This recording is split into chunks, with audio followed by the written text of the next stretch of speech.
I see her first. Ay, ay, ay. Hi there, Wyatt Paul Russell.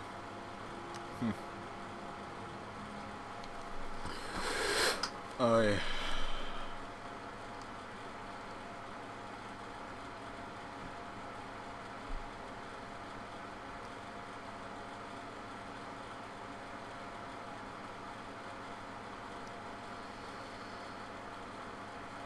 Oh, crap.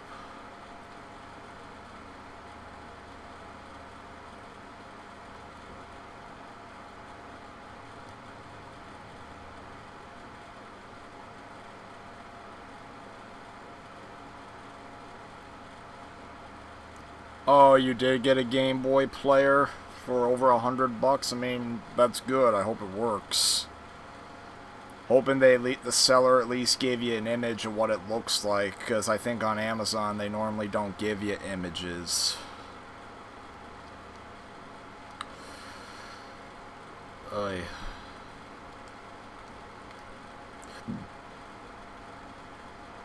Why does the brightness seem down?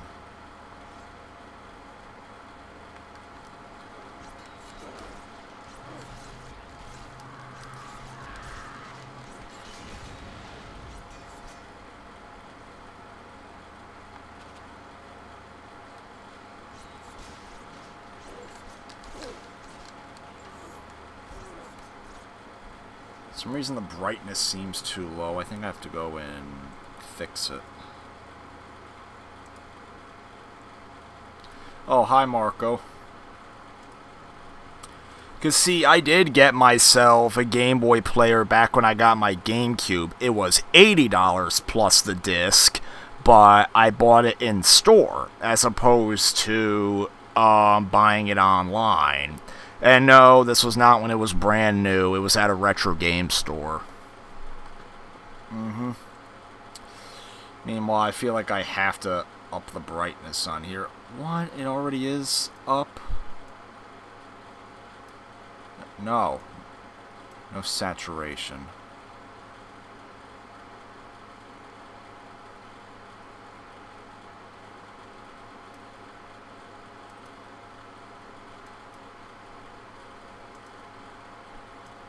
Oh, let's up the chat. By the way, Marco, you probably realize this by now, but I was not expecting to see you comment on that one guy's video criticizing the Nostalgia Critic for the Jurassic World video he made.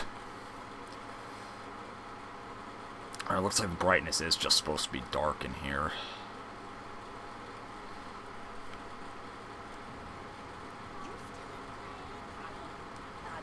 Alright.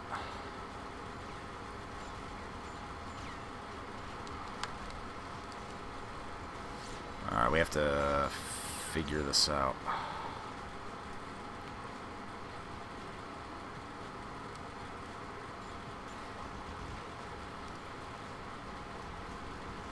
Alright, clearly taking a drink. You know what? Can I use him as a meat shield? Yes, I can, kind of.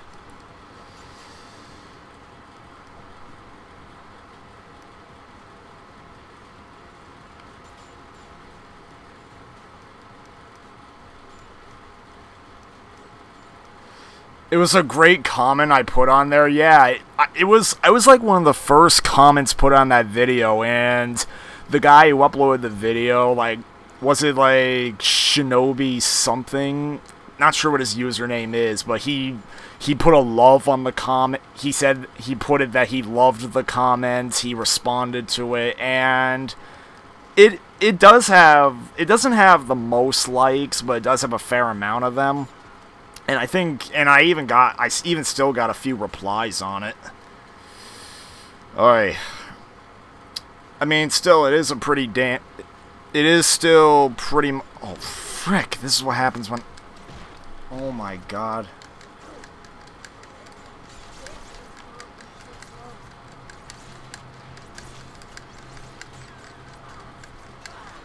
Alright, well, I fail. But, yeah. I mean, it is pretty much a damn shame, because I remembered I walked into my freaking inquiry class in freshman year of college, and I flat out said that freaking James Rolfe and Doug Walker were my inspirations for wanting to do communications as a major. In fact, in my freaking practicum class, where I basically did showcase everything I had learned in the department at that point, I still cited James Rolfe and Doug Walker as a major influence. Sure, James Rolfe is still valid, but now, like 2 months afterward, I mean, well, I knew that there was some scummy stuff at Channel Awesome beforehand, but yeah. Looking back at some of those videos, I can't really support the channel anymore.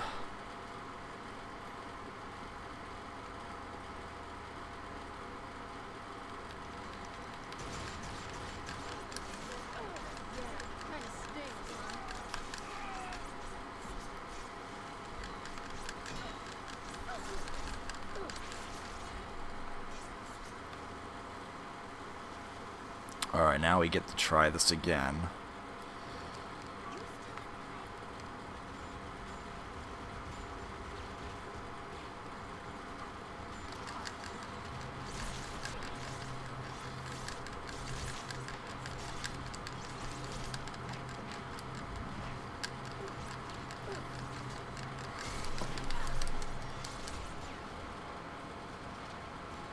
Alright.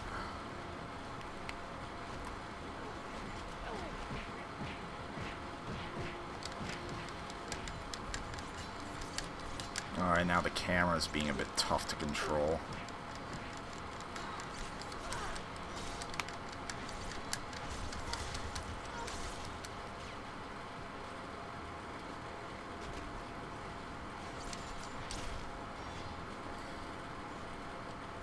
Anyone firing a gun's okay to feed, just no one with melee weapons. And this douche over here is the one that got me before.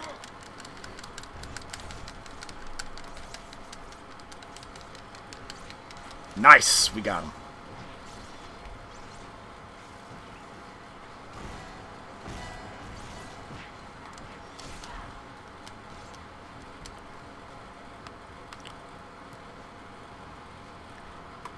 Yeah, I did see that he put a video of The Lost World. In fact, you know what? I might actually have to watch that, because wasn't the review of The Lost World a part of the Nostalgia Critic's earlier videos? Like, that would like showcase some early warning signs or something.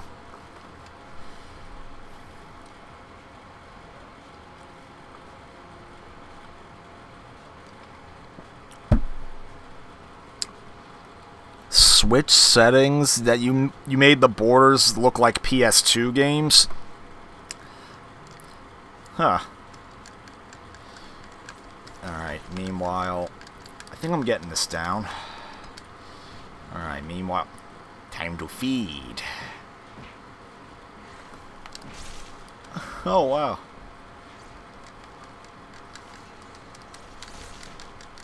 And we don't want idiots with a blunt weapon frickin' ruining us.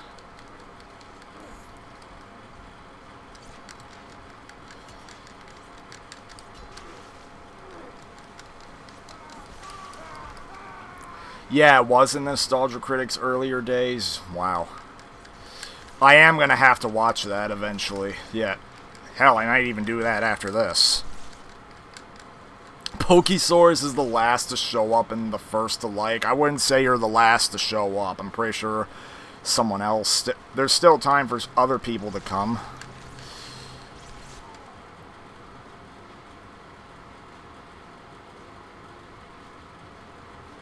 Which one of those movies is better? Well, from what I can tell, one of those movies doesn't exist and the other one I'm not interested in.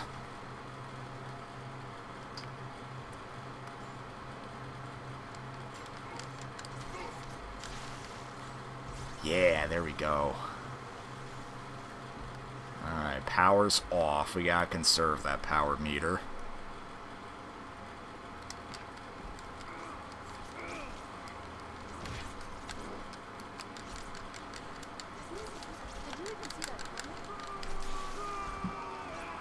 What were we talking about? I was just talking about how Marco and I happened to drop a comment on the same video, and I was just pointing that out. The TiVo movie is real. I mean, if you made it, then it's real, but other than that, it isn't. I don't think so.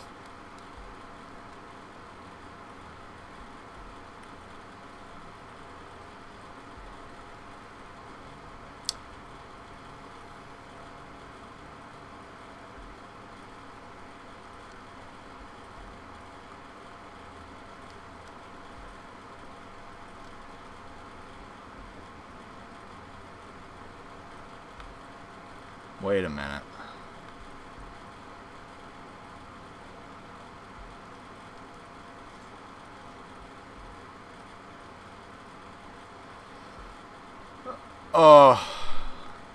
I mean, Pokesaurus, funny thing is, the video we commented on would interest you, because both videos were videos criticizing the Nostalgia Critic's opinions on the Jurassic Park movies.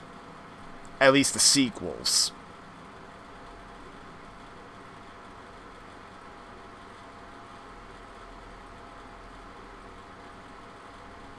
Marco Googled it, and there actually is a movie called The TiVo from 2009. I mean, it must be obscure.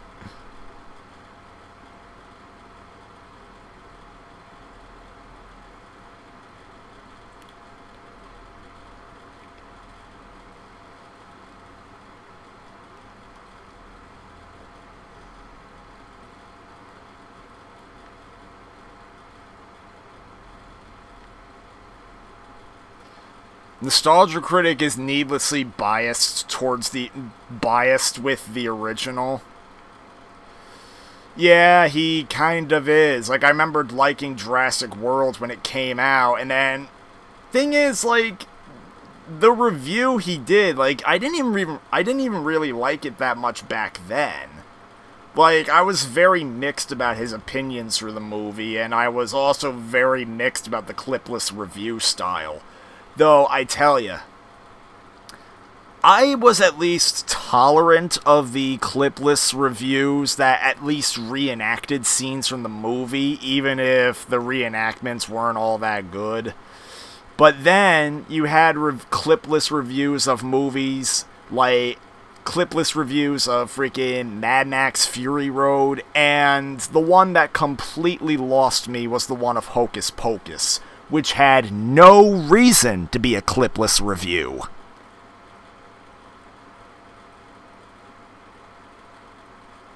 Where they don't even reenact scenes from the movie. Literally, all it is like a freaking hour-long sketch show where they occasionally talk about things in the movies.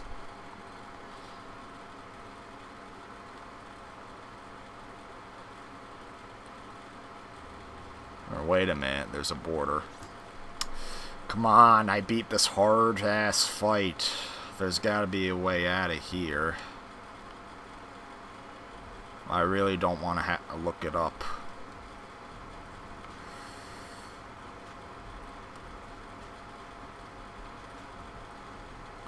Wait, she grinds. Okay.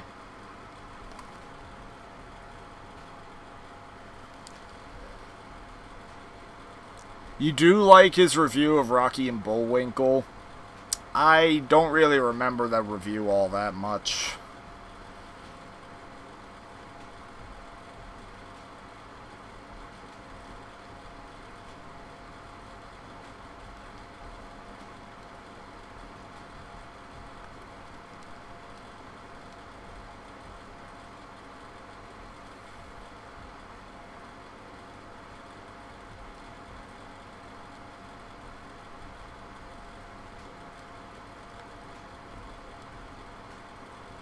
You also like when he reviews animated movies.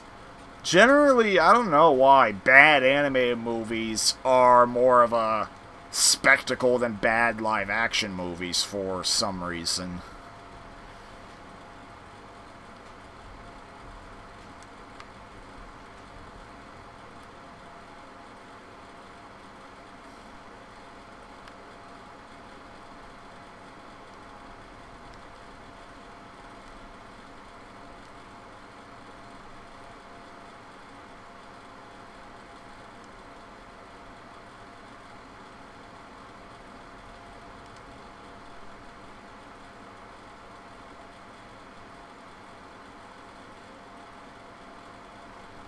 The Deadpool 2 review was a total disappointment. Yeah, like, everyone and their mother already pointed that out, like Misanthropony and, even Shinobi himself. They stated that basically he didn't know a whole lot about the character and did a video where he got a lot of facts wrong.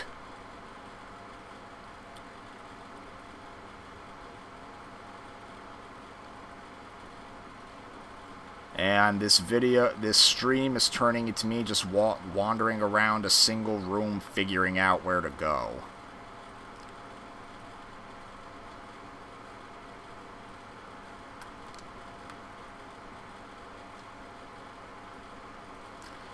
I mean, I've said this numerous times before, freaking Watch Mojo, they made me angry in a lot of their lists where they would list things that either didn't deserve to get on the list, or they would put things at too high a pedestal. Like, the one grave mistake they made that everyone universally agrees on is when they put freaking Gravity Falls on their top 10 worst Disney cartoon shows list. Yeah, Marco, friggin' Misanthropony does kind of the thing about Misanthropony is that he does kind of lose his shit on things he doesn't like. Like, he made a freaking 5-part review saying how much the Star Wars The Last Jedi sucked.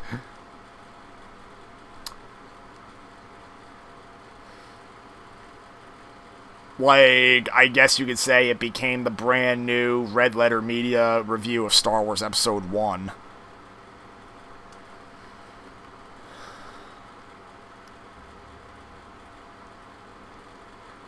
Freaking hell. Or, wait a minute, that's right, we have the freaking Auravision. There we go! Why did I forget about the Auravision?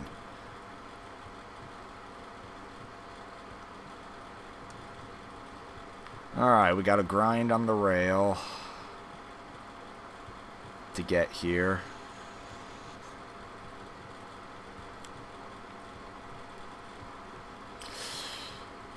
But what was I gonna say about the... Alright, well... oh, there we go. Maybe we have to hang on the... Yes, we have to swing.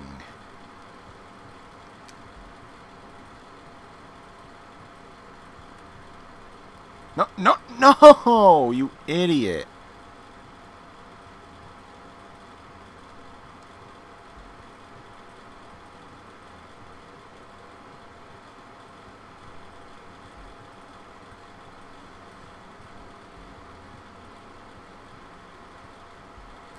People should stop treating The Last Jedi like it's the worst movie ever. Yeah, I mean, it had its flaws, like, but I still thought it was overall okay. Like, I mean, I like how people act like freaking Mark Hamill can't return to the franchise now, when they already confirmed that he is returning in Episode 9, though he's got to be a Force ghost, but there you go. He can still come back. And I know that Mark Hamill didn't agree with how they wrote Luke Skywalker, but Dark Lord Jado, another guy I watch, who isn't all that big on YouTube, well, not at all, only a couple thousand subscribers, but he kind of doesn't like how toxic Star Wars fans act like Luke Skywalker is some saint who can do no wrong, when in fact, throughout Return of the Jedi, he is consistently tempted with urges from the dark side, but he resists them.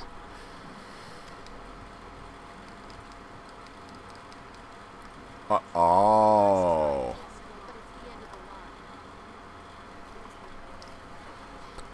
Also, Video Kid, I know you intended it as a joke, but in all fairness, I don't know if I've made anyone who's just in the stream chat a moderator. I think Vandelia may have made Sparrow a moderator, but I'm not certain on that.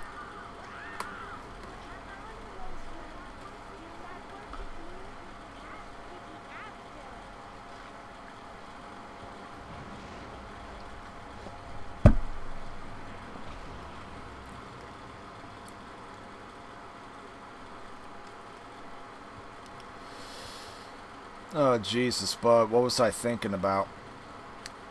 Also, I know I actually went to go see Mission Impossible Fallout in theaters yesterday, and I said this yesterday, I can understand why people think it's one of the best action movies ever made. Like, legit, if you, I don't think if you don't like tense movies, or you're not or you are faint of heart, I do not recommend you see the movie, because it does legitimately get very tense. Didn't Vandelia give you a moderator on Discord? I'm not sure if he did. Last I checked, only, well, I think MarioTube's the owner, and then me and Vandelia are moderators.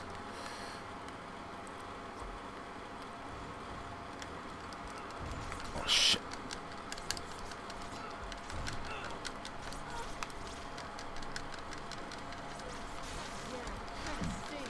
Oh, crap.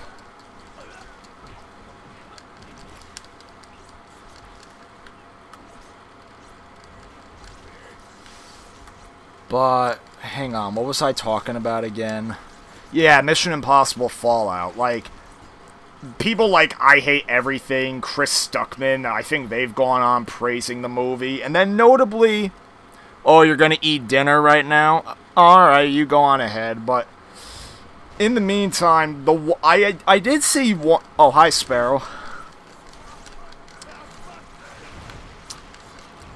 Alright.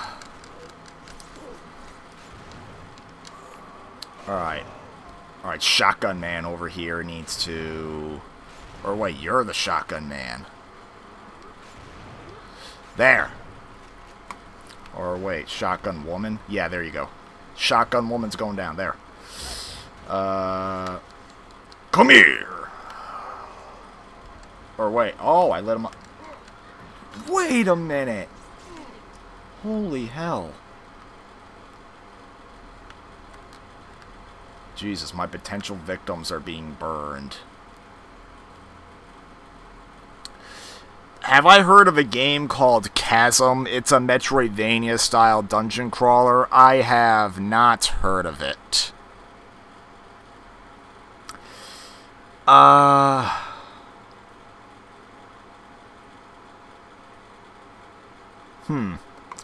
I was going to say something about that, but I wasn't thinking properly. But back on Mission Impossible real quick. I did notice the one negative review of the movie on YouTube was from Your Movie Sucks. But from what I've heard, no, from what I've seen, Your Movie Sucks is kind of elitist and he's a bit difficult to please. But at the same time, I think he is at least open to other people's opinions. It's just that he doesn't share them and he's kind of blunt about it. But then you have Ralph the Movie Maker, who seems to not only be blunt about his opinions, and he is very difficult to please, but he outright says the movies that he doesn't like suck. And he words it in a way to where you need to agree with his opinion. Like, he hates the Star Trek reboot movies. I don't know what other popular movies he hates, but...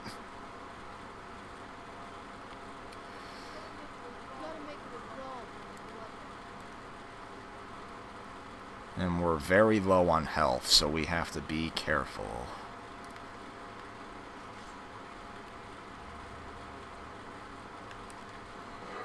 Oh, Jesus.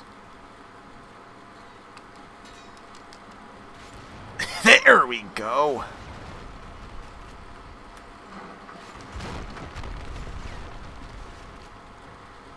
Your movie sucks is just needlessly cynical. I guess you could say that. Like, even like the critically acclaimed movies he does likes, he generally just said, they were good. How come I didn't Skype you? Because I thought you were working. And I'm not even logged in on Skype on the computer right now. I mean, if you wanted to come in, you can.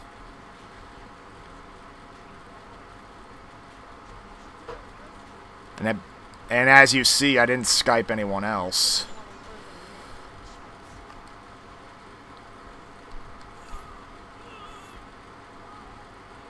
Alright.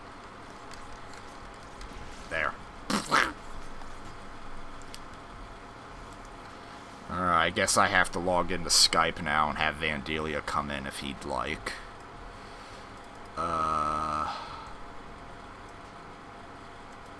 True enough, yeah.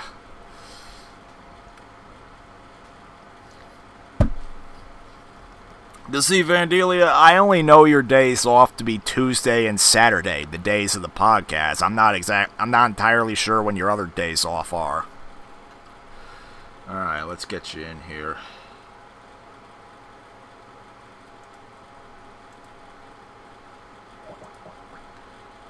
And there's our Skype ringtone.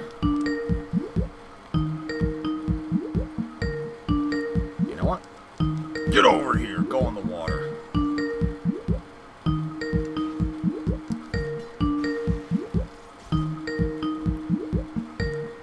Wait a minute. Wait, what? What?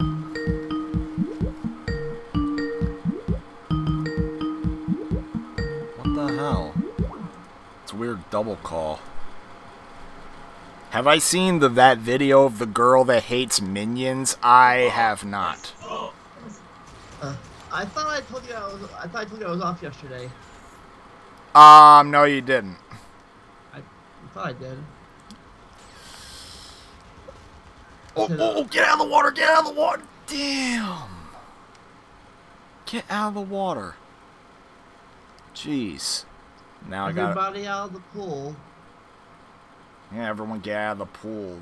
2-year-old just shit in it.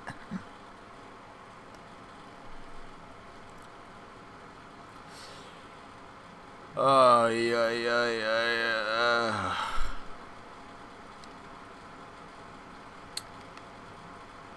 Okay, so we have to restart a little bit. She also thinks countries are planets and America's in the center. Oh, so she's middle school shnick. Is the Earth flat too, in her opinion? Probably.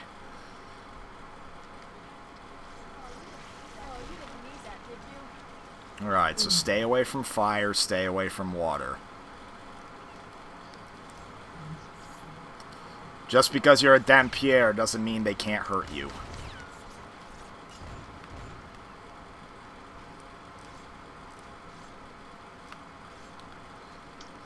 Alright, wait, I think the enemies just disappeared.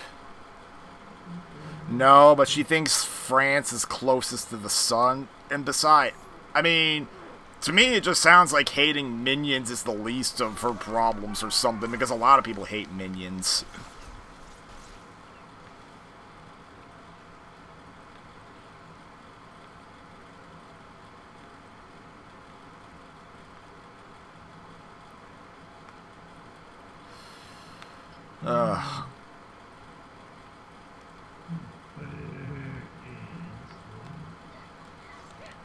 Fire. Yeah, fire. Fire.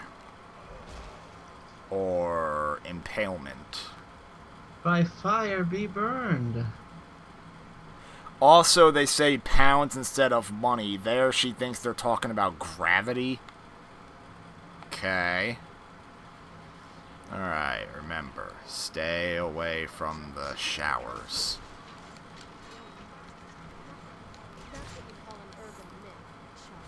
Wait. Shouldn't... If these are vampires too, shouldn't they be weak to water? Well, they died, so... Or no, they didn't die. So you know what? Come here.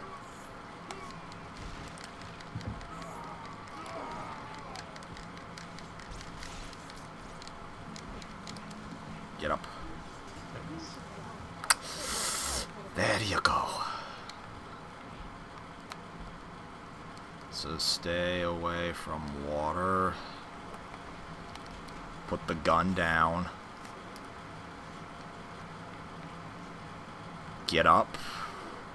Feeding time.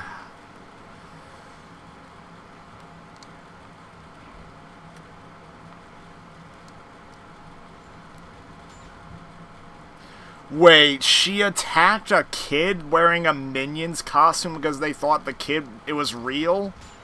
That's messed up. Oh, no.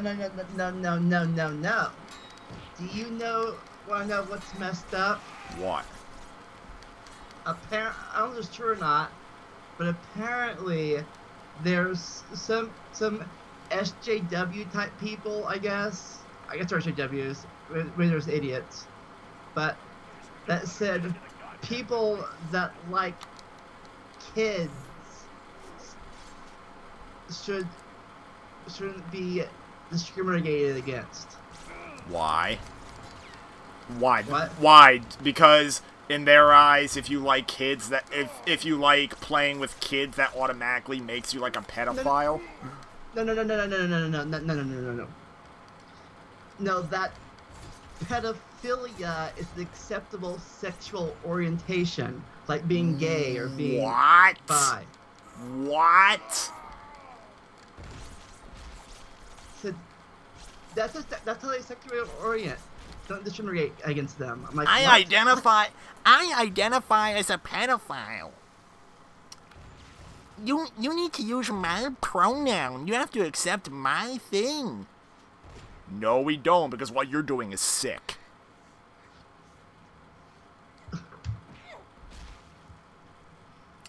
Aw, poor Rain. I guess bathing is like kryptonite to her. She must smell fantastic. I mean, perfume does exist for a reason. And the thing... Yeah, I was like, yeah. Or hell, maybe she does take showers, but they have to be very short, or else she...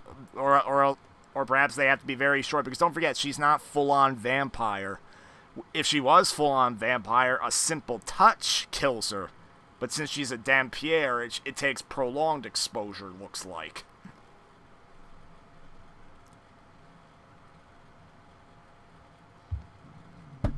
Besides, I would imagine Count Dracula and Alucard are exactly the same.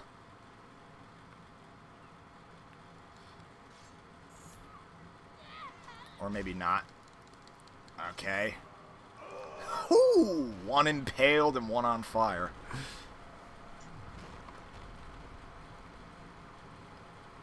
Vampires are weak to sun and water, and that's why Blade's called the Daywalker, because Blade is a freaking half human, half vampire who can go out in daylight.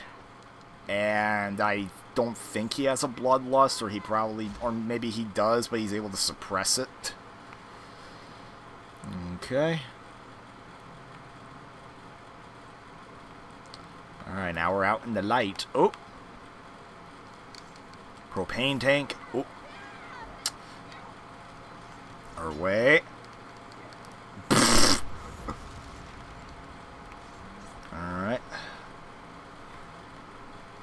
This game had a connection to Nocturne. Huh. Well, it is the same developer, and I think you said that before, right? Wish there was a way to play Nocturne nowadays. Alright, now you go... Oh, yeah, go over the edge. Pff, if only I could see that, but it's so dark out. Probably the only way is maybe to up the game's brightness a bit. Alright, here we go. Configure video.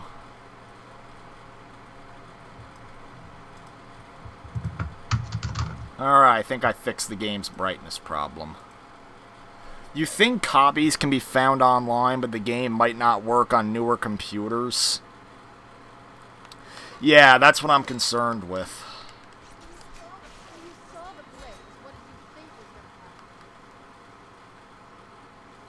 2005 or so would be sufficient. Okay.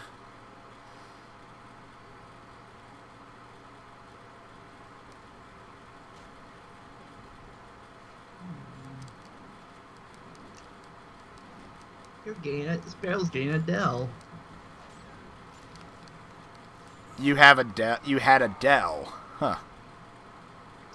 Oh, you remember those Dell commercials? Yeah. Which ones? Back the early ones, like you're getting a Dell, or I'm getting a Dell. All I remember is one of their taglines, which was "Easy as Dell."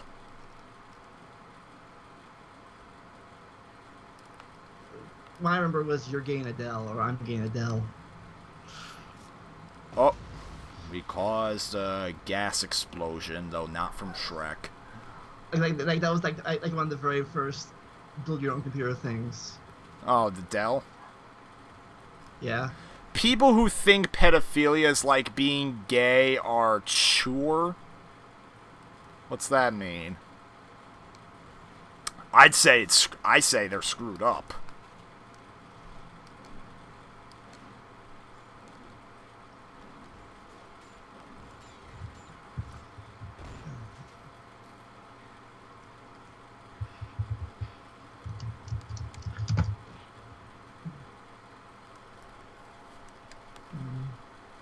I might have to reset my computer. Okay.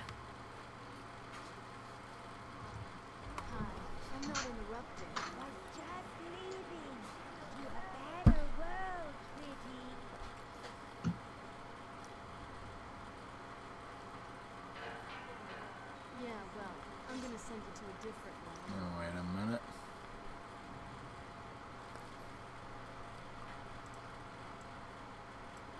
Okay.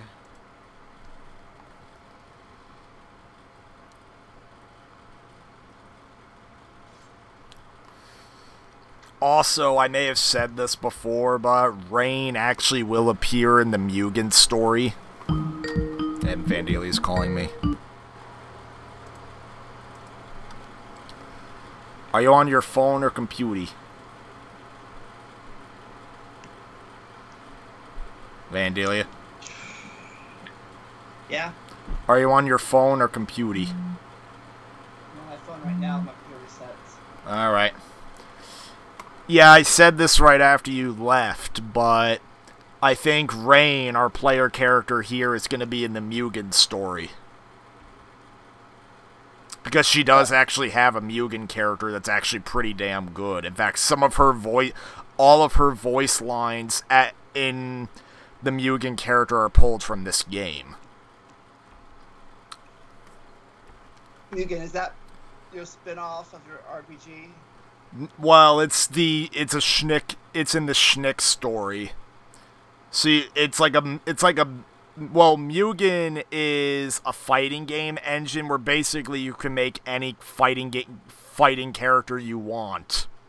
Like, it's like the only way you can have Marvel versus DC, Street Fighter versus Mortal Kombat, stuff like that.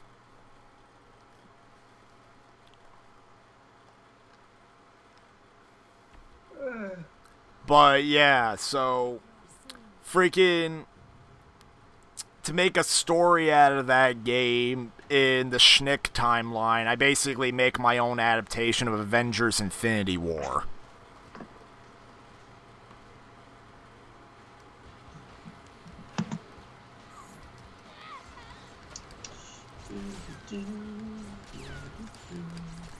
And of course, to make it an accurate adaptation of Infinity War, Thanos has to win. If I'm not mistaken, sadly, at the moment, Rain is one of the characters that perishes because of Thanos.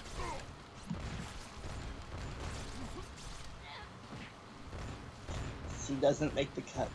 She doesn't make the cut for part 2.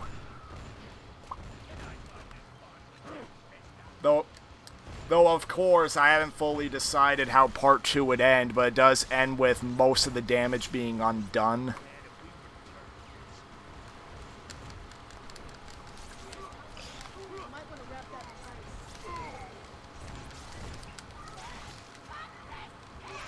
This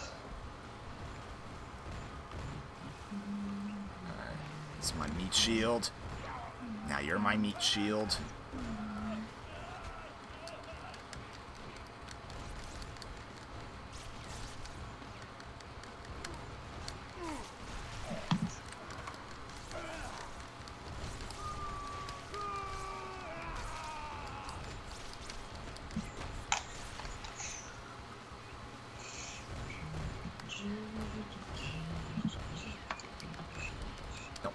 No.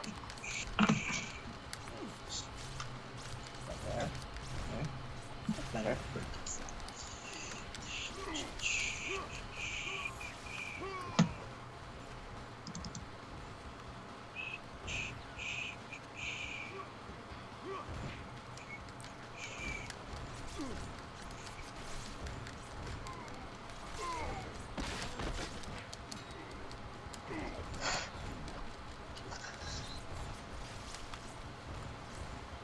Alright. Enough with you humans and your guns. Or half vampires or vampires, whichever you are.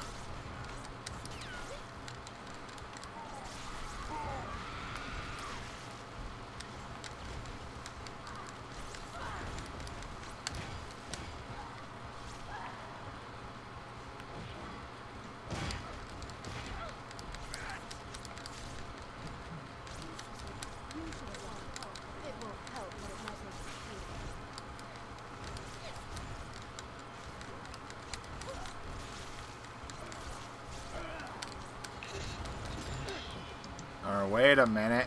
Is this another one of those gauntlet battles? Where I have to smash the grate here? Well, I can't freaking throw them if there's so many people shooting guns. Like gauntlet battles. You hope to survive. No healing between. Otherwise. Wait, I just shorted out electricity.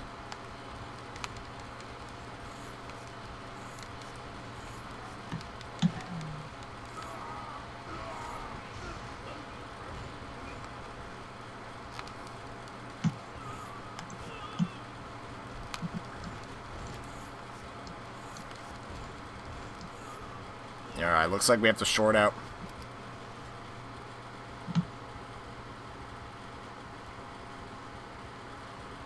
You have an idea for your public domain characters work? Huh.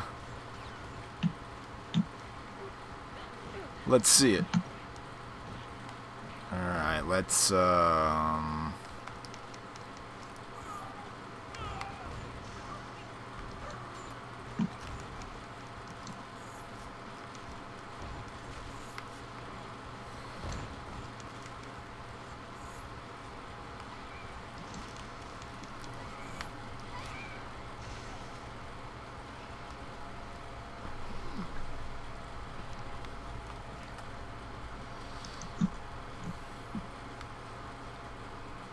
Up. No more Vandalia, he's on computing.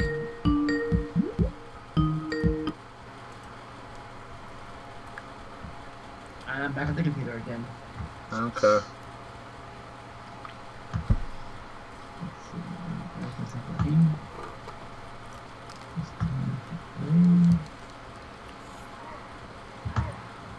Jesus.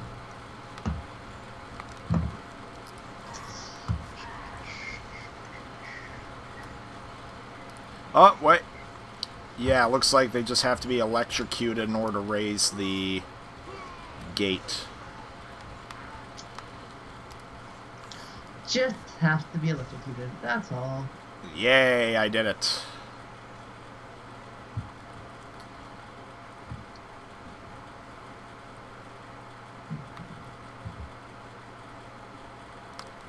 And then we have more enemies. I have to... Oh.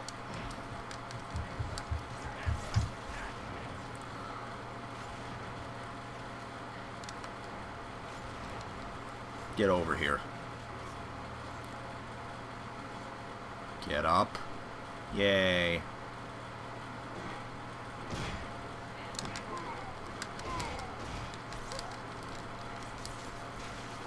Jeez, I think that was a partial decapitation.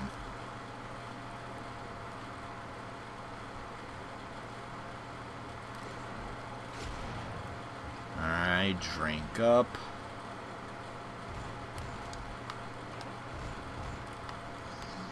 Come here!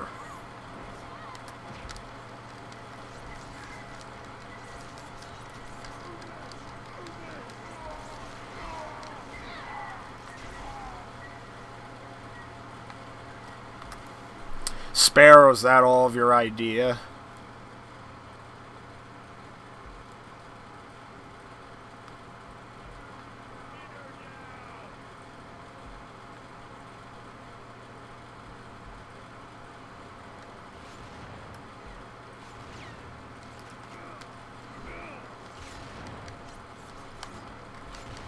Ooh. I thought something. I just thought something random. What? Like, you know how in K8 Xehanort is trying to start another Keyblade war? Yeah. Well, maybe. Ooh. So maybe Phantos is trying to prevent the Keyblade war by killing half the universe. I mean, well, Thanos. I think Thanos cites multiple. I mean, well, at the same time, well, the thing is, the Mugen story happens years after Xehanort's defeated. Yeah, because Phantos in his mind is a self-proclaimed good guy. It's like, I am trying to save the universe by doing this. Well, yeah. Like he's not doing evil for evil's sake. He's like the end justify them. Like one of those end justify the mean things. I'm a hero. I'm saving the universe. You're all just stupid. Well, that's exactly the idea I would carry over into the Mugen story. Like, I already have an idea for the intro of part 2. We're basically like, it would be a montage sequence playing the music Leaving Earth from Mass Effect 3. And you would just see a montage of characters across various different worlds just disintegrating as, like, survivors just look on. I only have 5 sequences for an intro planned, even though I probably couldn't actually make it. Unless I knew an animator.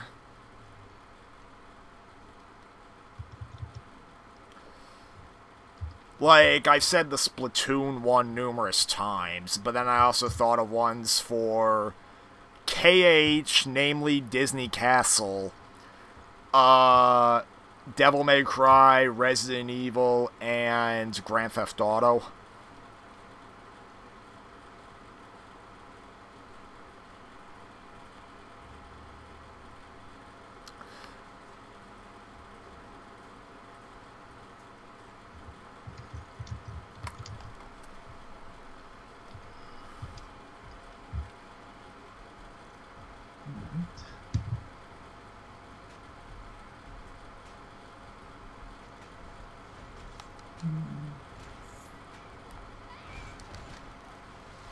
There.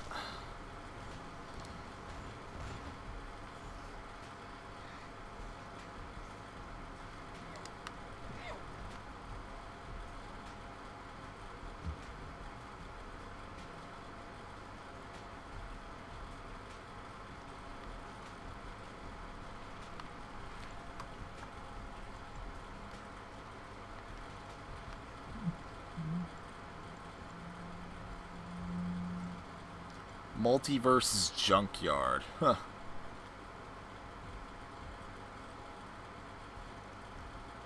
I thought we were gonna die right there. Into the vending machine. Ooh. Oh, and she's not dead. She's not dead. Alright, stop it. Wait a minute. Oh, he lost a leg. Wait, I think she just yelled, "My arm, you bitch!" As she dropped dead. Though some enemies, you can actually cut their arm off and they actually try to run away from you. But friggin' Rayne's thirsty for blood. She can leave no survivors.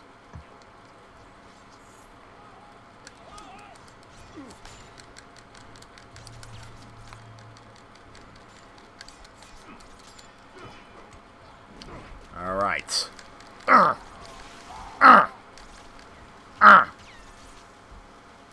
And now you're my source of blood for the night moment. You've got a link to a DeviantArt page? Alright, yeah, put it on.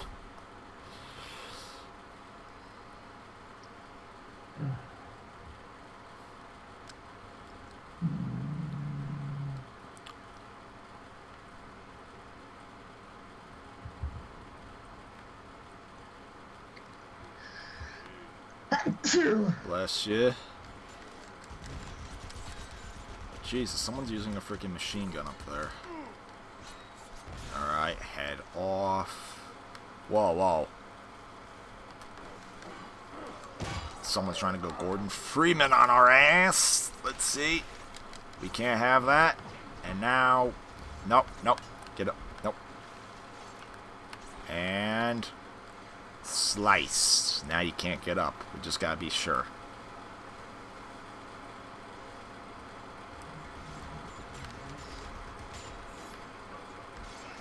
Alright, let's make sure. Yep, you survived. Get over here.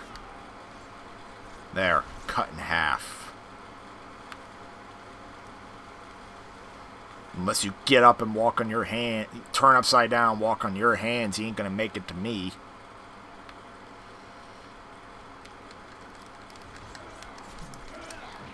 Okay.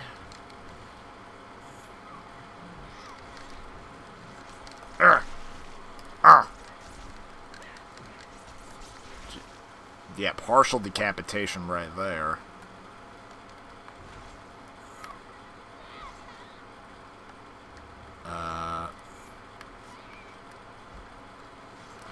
Up.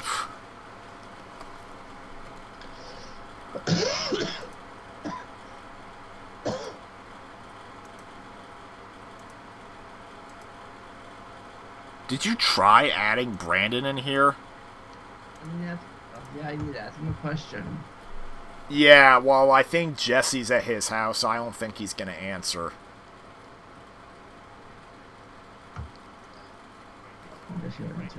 Maybe Jesse will answer then. Why was Stormy Ascent removed from Crash on PS1? One reason: too hard. And because it was too similar to Slippery Climb. And already considered the hardest level in the game by a lot of people.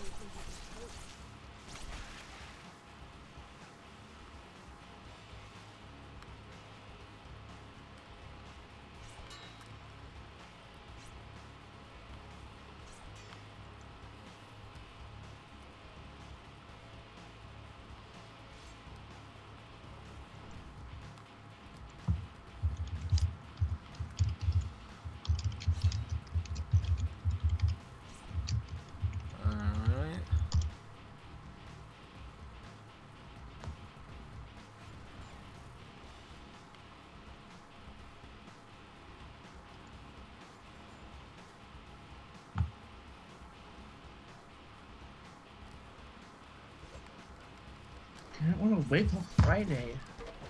Or Saturday even.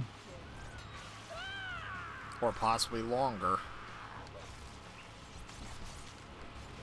Figure out how to get this controller to work. Wait till I had to buy a 64 controller. Jesus. Oh, from the looks of it, it seems like you got Crash on the Switch. Huh. Because as soon as you're done streaming, I want to start streaming. But if I do that, I want to figure out how to get this thing to fucking work. You could also try contacting MarioTube. He probably knows too. Mario 2 sometimes is more harder to get than the other two. I mean, I guess, but generally Brandon, I notice, is less available than MarioTube is usually. Let's try it. Let's try him out.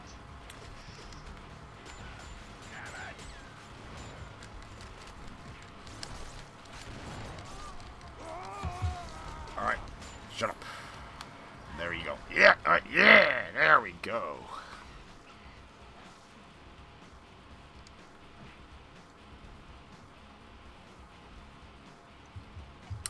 Somehow, when I live streamed Crash HD, I somehow got the gem on Slippery Climb. Freaking Mario 2. Brandon was in complete disbelief. He was tearing up. He was crying tears of joy. He's like, I'm proud of you, shnick. You learned the ways of the bandicoot. Even though it's not Stormy Ascent, but that level's entirely optional.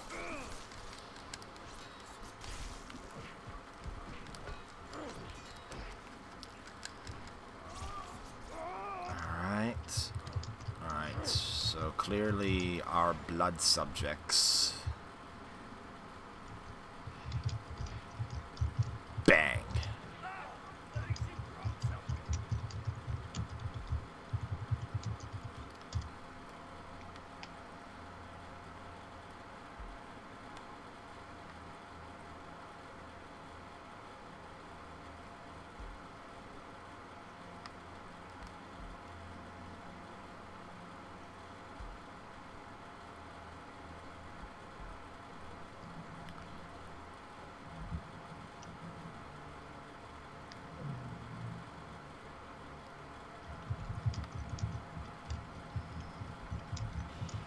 Well, we're back to where we came from.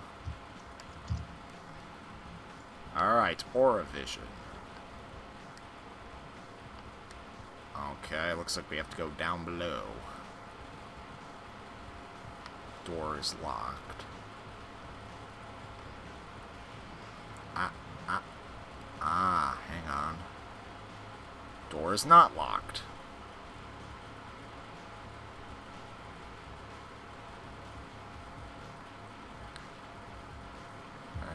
Okay.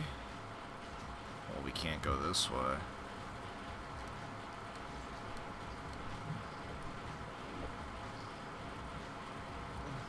Wait a minute. We just came from here. Gotta go in here. That's what happens when you don't pay attention.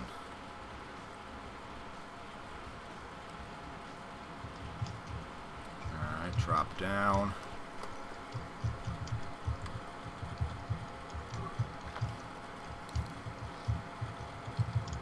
Don't try to feed on enemies with large weapons.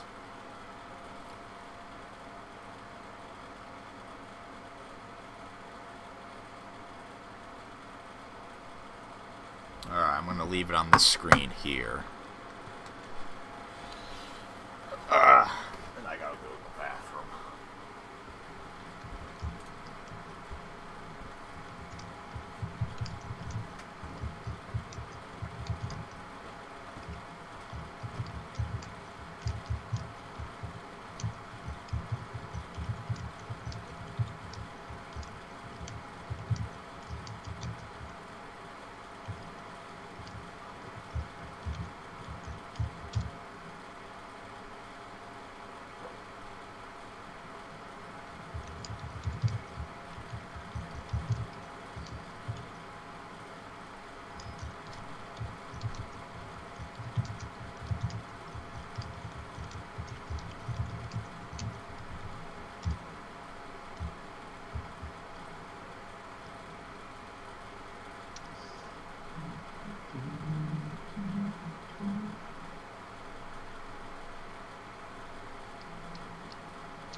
Do you leave?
I'm back.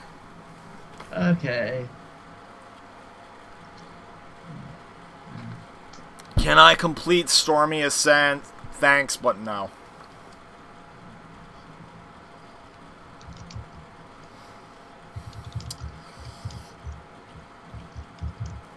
Right now, I think I started this stream because I wanted to do something fun, not have shnick rage moments.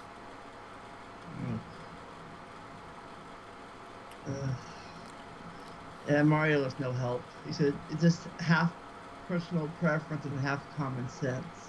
Oh. Wait, he actually responded and told you that? Yeah.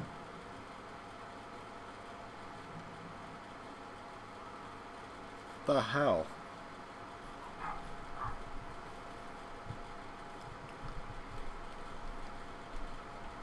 Alright.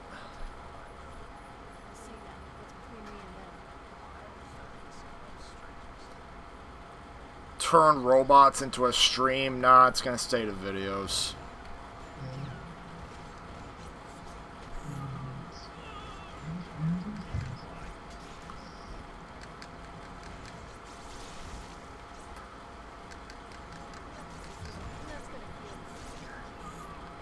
Jesus.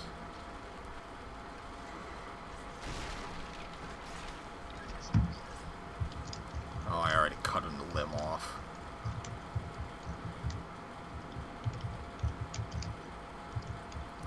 If only this had graphics on the level of Bloodborne, where BloodRayne got more and more covered in blood as you freaking played. Or got squirted on. And I see we're in this nightclub. And there's something we can clearly impale them on. Wait, no. Impale. There we go. You get impaled too. Or not.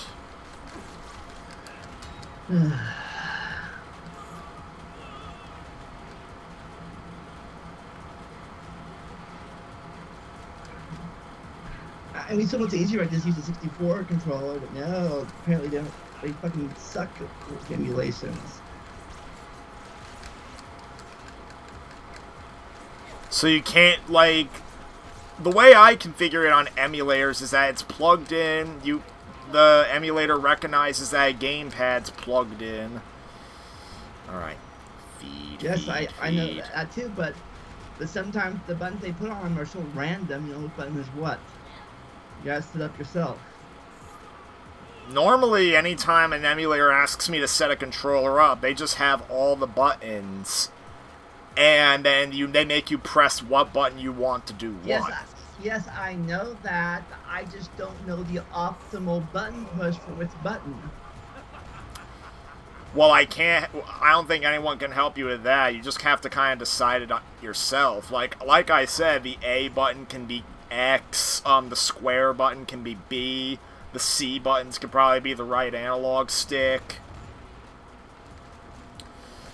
L and R can be L1 and R1. Z could probably be R2. Then obviously the control stick would have to be the left analog stick, and the D-pad is the D-pad.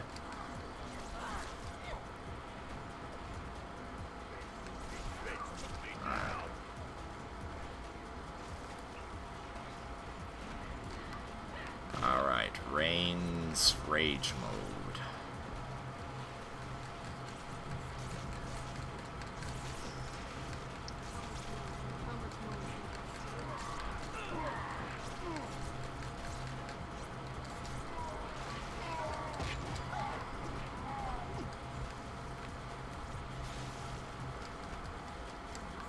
Alright, it looks like we have infinitely spawning enemies, which is a sign that we have to do something more. Let's see, Aura Vision. It looks like something involving the sign. So maybe lure them up here.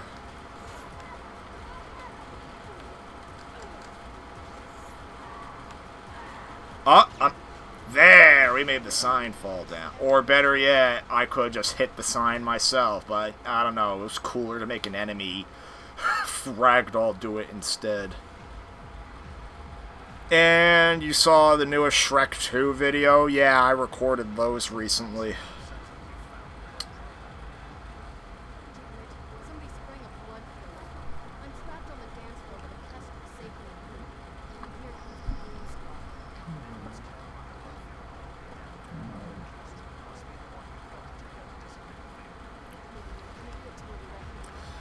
Okay, so we have to throw the punks in the speakers.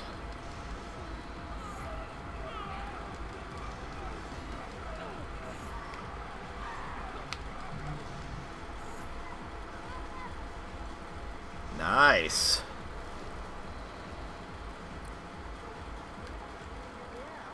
And now we drink a bit to get back on the field.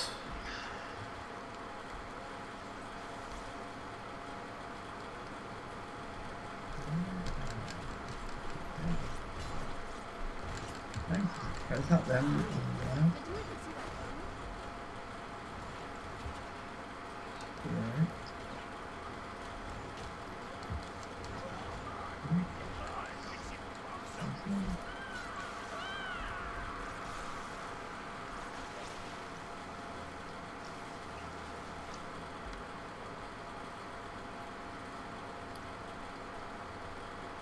Alright.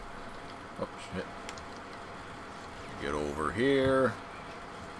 Or go off the ledge. What the hell is that?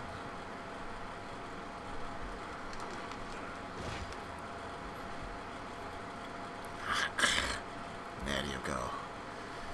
Yes, alright.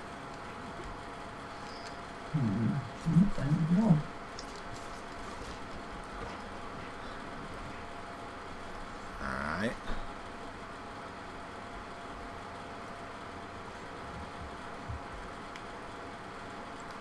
We're able to go in here for some reason. The bathroom. Oh, we're in the men's room. Lovely.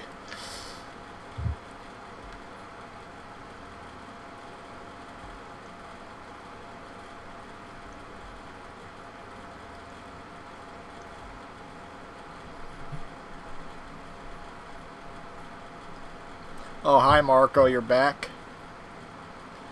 You didn't miss too much. I mean, I was describing the how I create a timeline out of... Well, anyway, in previous streams were you made aware of how I basically made my own little universe that basically interconnects like a whole bunch of games and whatnot? And meanwhile, I was banging my head against my desk. Not as loud as Mario Tube, though. More symbolically than actual. Well, maybe harder symbolically.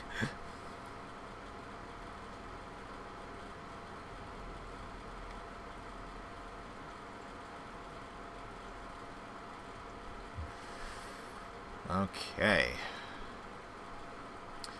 We go through this door. Oh, crap. Out the door. And I guess we'll cut. Oh, oh, she's still alive. Nope.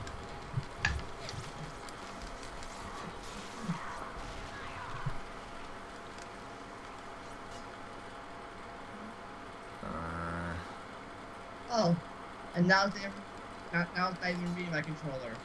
It's not even letting you using it. See, I don't even know what. Oh, I thought we glitched.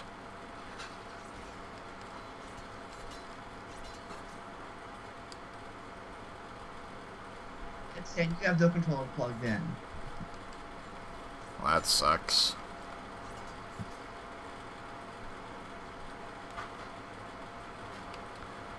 Oh, the ceiling tiles.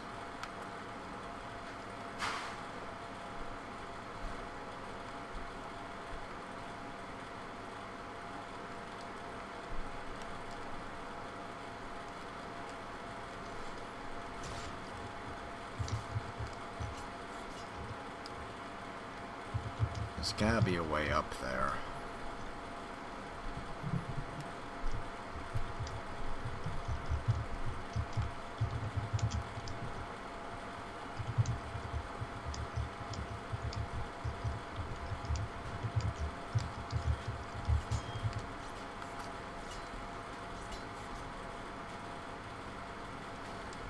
Okay.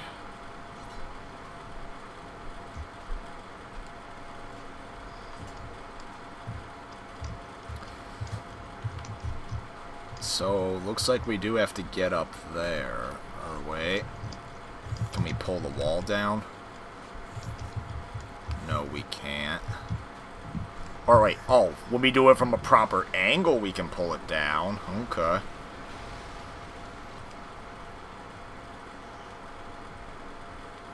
Why do games hate me so much? No idea.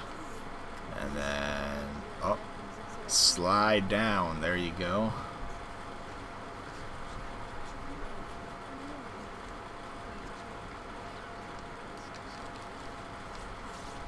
Up, partial decapitation with brain exposed. Jesus.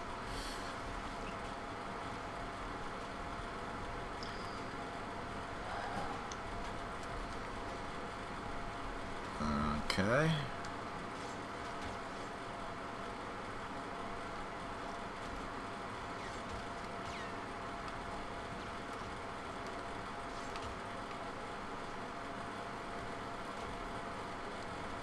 Looks like there's a place we can wall jump.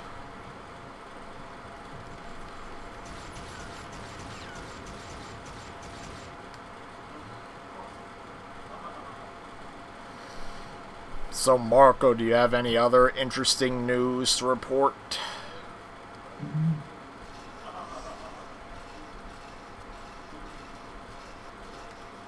Oh, crap. Oh, Pokesaurus looks like he came back, too. And... Alright, you know what? You're our feeding.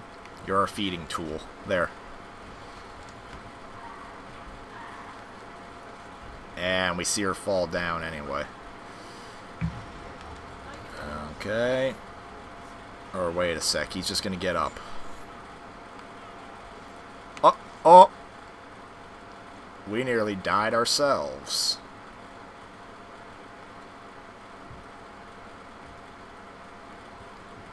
I mean, at this rate we... Okay.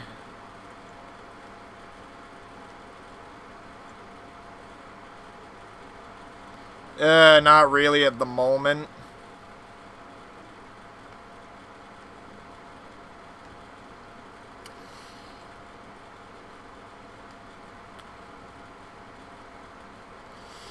Yeah, I didn't really talk about much afterward. Vandalia came in, and he's pretty mad right now because he can't figure out how to get a controller to work on an N64 emulator.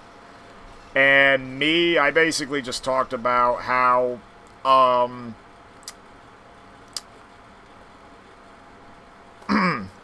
how I was thinking about, I had an idea for a story out of the game Mugen, where you can, like, you know that game where you could just import any fighting game character you wanted?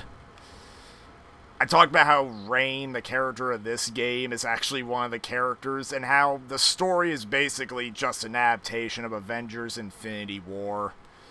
And unfortunately, Rain is one of the characters that does not survive Part 1. Last I put down. And there we go. Death. Or no death. Huh.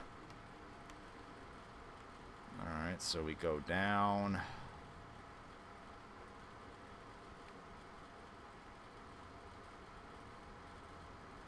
Lots of emojis from Vandelia and Pokesaurus. Oh, fuck. Oh, great. I think we just reset. How far back did we go? I think we went way back. Damn. Jesus hell, this is like almost the beginning.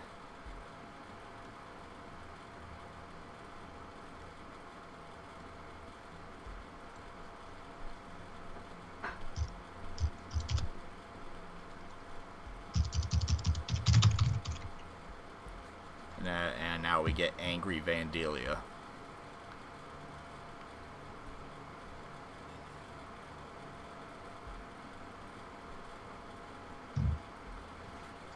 Yep.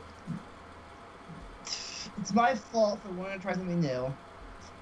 Nah.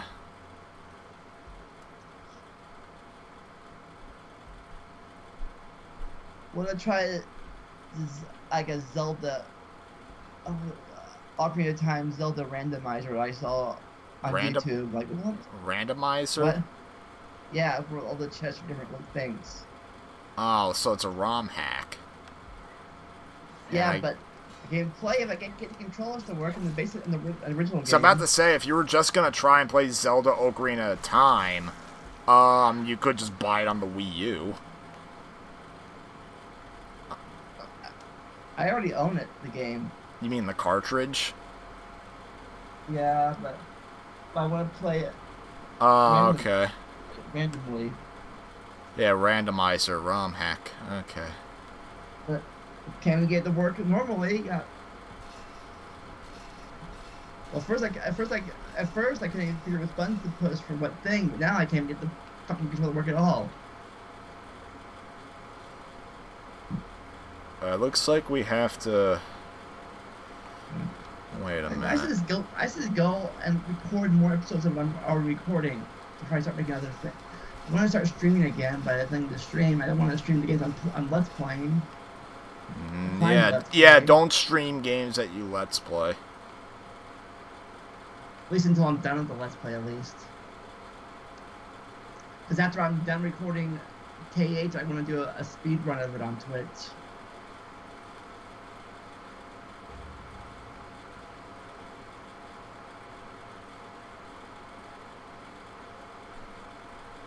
Alright. Gotta figure this out. Or wait a minute, hang on. Got ourselves a grind rail.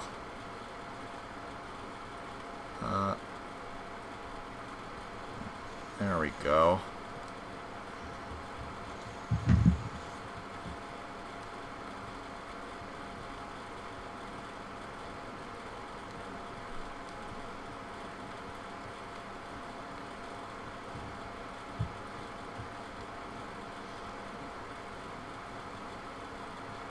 Nice.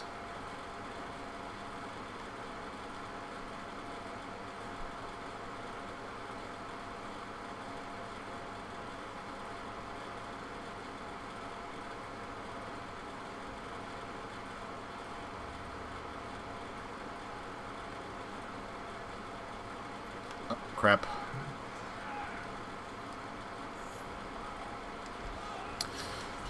Marco, if you're still there, is there any point in the Lost World video that Shinobi made I should keep a lookout for.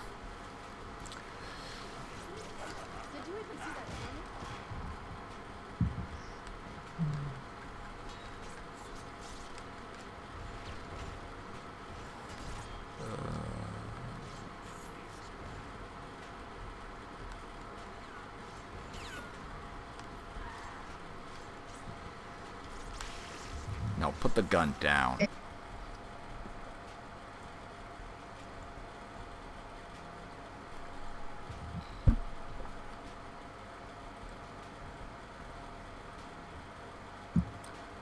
Oh, we're back. We're back. Shitty RPG. I actually did start work, and now we're not back.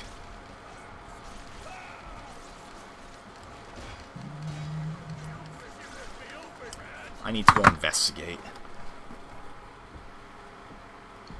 Somebody's microwaving, I guess.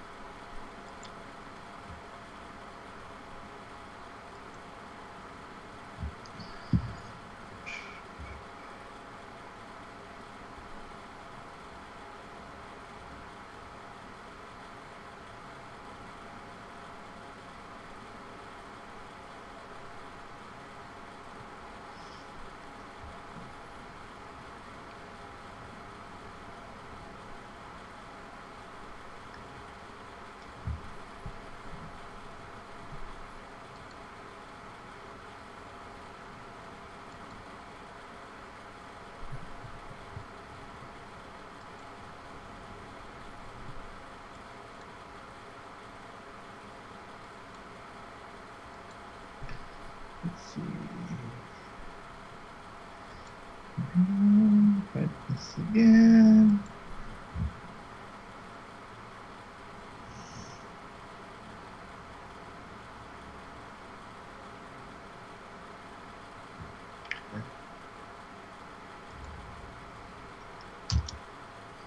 It's working again.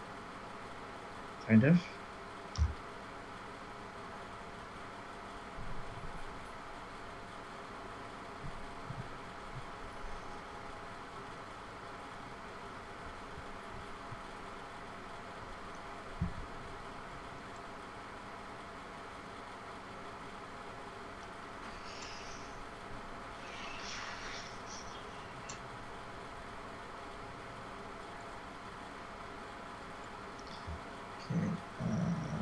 Guess this. Oh, this.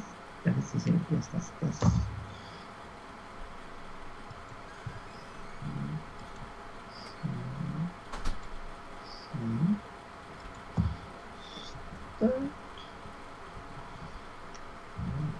Alright, looks like I think we're back for good. Okay, so Marco says that that he did a rant on the Nostalgia Critic's Jeff Goldblum jokes.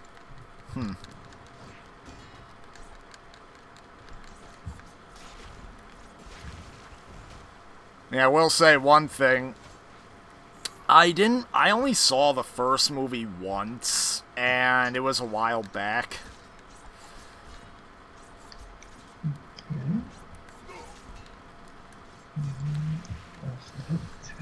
I mean, when I went to go see the new movie, Jurassic World Fallen Kingdom, one thing I was kind of looking forward to was Jeff Goldblum's character returning, though spoilers for anyone who hasn't seen it.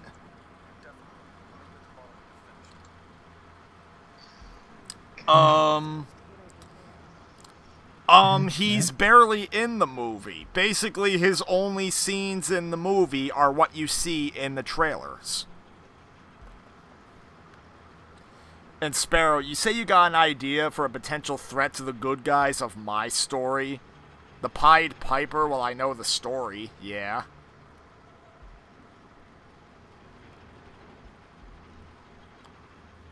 Oh, crap. I think after I get a prompt to save, I am going to... Or wait. Ah, no. Dilated perception, super speed. Okay, I thought that had...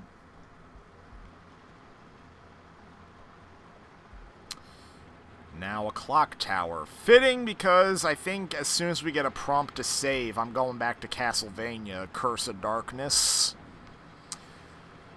Which will basically be in celebration of the fact that Curse of Darkness could get adapted for a future season on the Castlevania TV series. And it's fitting because the last area I got to in Castlevania was the clock tower where you fight Saint Germain.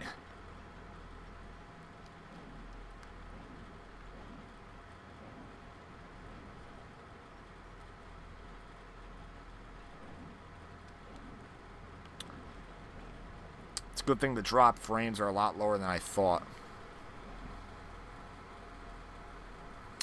Oh, you mean the Pied Piper from Shrek? Like how the Pied Piper tried doing that in the 4th movie?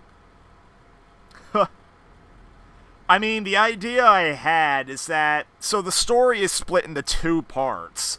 Part 1 is more or less a version of Avengers Infinity War that basically follows all the characters from different worlds. Like... For instance, the opening, like, for anyone who had, well, I'm assuming everyone in here has seen Avengers Infinity War, and if you haven't, then just, I guess, let me know in the comments so that I could stop quickly. But, even though there's a bit of a stream delay, but I'm sure you could catch it in time. Alright, 3, 2, 1, here we go. So the opening of the movie comes right after Thor Ragnarok, where Thanos just crashes down on freaking Thor's ship and seems to do away with a lot of the Asgardians on the ship. Oh, the original Pied Piper. Oh.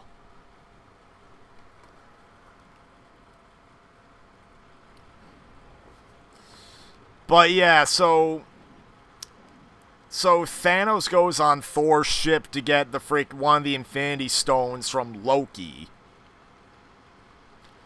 More or less, I think the way the story would open, I've noted how the new Sonic game, Sonic Forces, a lot of people either kind of like or really hate the game. I thought it was alright, but I've said numerous times I did not like the story. Legit, the story was something middle school shnick could have wrote. What, Pied Piper? No, not Pied Piper. But... one of the many things I did not like about the story was how the characters just won way too easily. So I decided the story will open with Thanos crashing down on the Sonic world looking for the Time Stone. Because in this universe, Doctor Strange doesn't have it. So he crashes down on the Sonic world looking for the Time Stone, and basically all the entire gang and all the whole civilization of animal friends, like, they get freaking beaten down by Thanos' forces, and ultimately a lot of the main characters end up getting blasted away to different worlds. I'm not exactly sure how it happens yet, but basically that's the premise. Like, all the different characters get sent to different worlds. And the one character that's left on world is, the one character that's left in the Sonic world itself is Silver, the character everyone hates from the 2006 game, because in this universe, he's the one with the Time Stone. Because legit, after the events of the 2006 game, essentially a time paradox was created by defeating the villain of that game. And the time paradox is... Yes. Right. Sure, a better future was created, but now that means Silver no longer exists. So literally he clings to reality by just holding on to the Time Stone. And he keeps it in a discreet location where no one but him is able to get it, and Thanos is like, well, I know you have it, and you're gonna lead me to it eventually. And he more or less just holds him captive while he goes looking for the other Infinity Stones, knowing that he's basically just a free stone. Does Dr. Eggman get scrambled? I don't think so. I guess he's kind of just left alone. But the other villain of that game, Infinite, I think the villain's name was, he works for Thanos and he also possesses one of the stones, and Thanos ends up killing him later in the story to get it. Yes. Huh.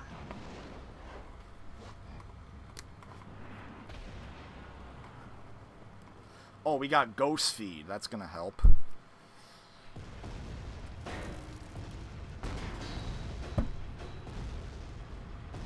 See, it's all about because obviously the stones are not in the same place they are in Avengers Infinity War, so I have to figure out where the others...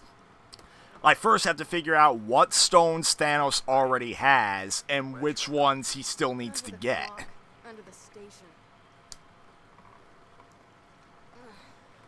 And more or less, I only wanted to do this adaptation because, think about it, aside from the Marvel Superhero Squad show, there's never been a game that adapted the Infinity War arc. Sure, a couple of games like Marvel Ultimate Alliance alluded to it, but there's never actually been an adaptation of it. Would Thanos try to get a hold of the Chaos Emeralds? Maybe to aid in his quest, like probably Mr. Infinite or whatever his name is would probably do that for him. They don't care who knows. Whatever this is, it's gonna be bad. Okay. I know Kagan killed your mother, but you killed him. And then we have an FMV, just noticed. Severin, Kagan didn't just kill my mother, or rape her, or drive her insane. He also Because no, in this universe, freaking the Chaos Emeralds do not have the power of the Infinity Stones. It wasn't even cruelty, Okay. just his policy for all the danger he created. So, and now All I know is that by the end of the story, all the characters that are basically the main characters are split into two groups. There's a smaller group in Metropolis, the DC Comics Metropolis, and all I know that group will be made up of is all of the DC superheroes plus maybe a few other characters, but then the majority of the other characters are in the Marvel world. And the great majority of the characters that Thanos, Ha.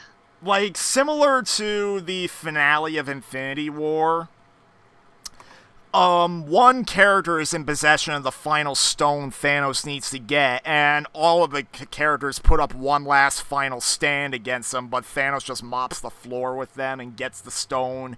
He, with a snap of a finger, you see half of the playable characters just get erased.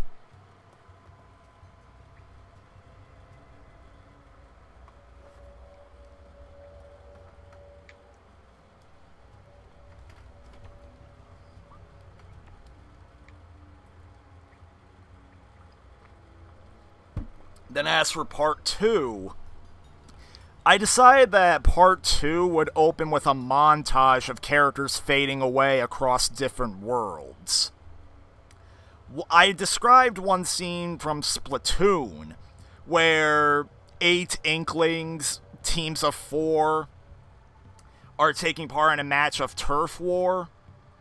One of the teams just disintegrates, and the other team just kind of looks on in shock as Judd the Cat not mysteriously, but nervously points to the surviving team, and it's just, yay, you're the winner.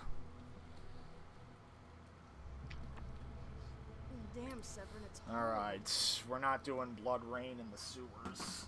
I think I'm going to take a little break to explain the rest of this.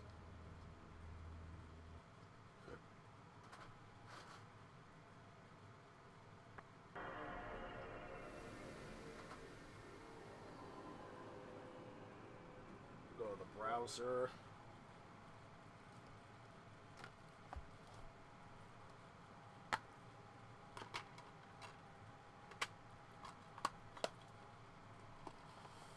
afterward I will pull out Castlevania, but there's only 4 other scenes that I was thinking about putting in.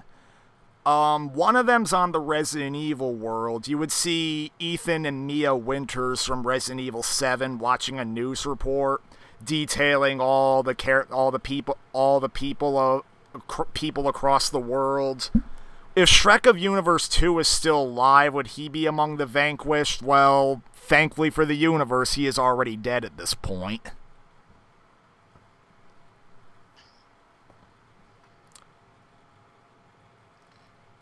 But, so Ethan and Mia Winters are watching a news report talking about the disappearances of people across the world. They just embrace each other as they both fade away. In the Devil May Cry world, you see Trish and Lady tending to Dante's shop. And they get an influx of calls detailing the disappearances, but then Lady fades away as Trish is just left confused. Then 2 more. One of them's in Disney Castle from KH. So Queen Minnie is just browsing the library when she's called by Daisy to investigate, come see what's going on outside, and then she disintegrates right there, and then Queen Minnie looks and she sees a whole bunch of ashes of Disneytown residents just blowing in the wind. As she looks on sadly. Then the last one that I know I would put in is for Grand Theft Auto, where Nico and Roman come out of a bar all drunk.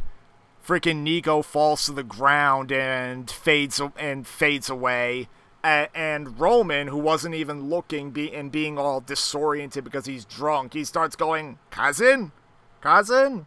Oh, Nico, why are you playing games with me? Come on out, cousin." But that's all And then as for the actual plot of Part 2, more or less Darkseid from DC Comics discovers Thanos' use of the Infinity Gauntlet, and he sets out to get the gauntlet for himself to find a solution to the anti-life equation. And then when the gauntlet goes missing, the two of them go to war with each other trying to get it back.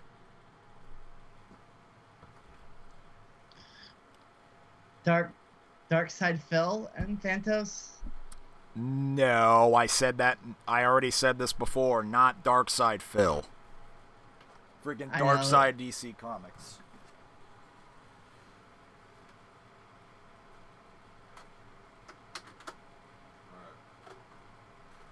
I think my Castlevania saves on here. No, it's not.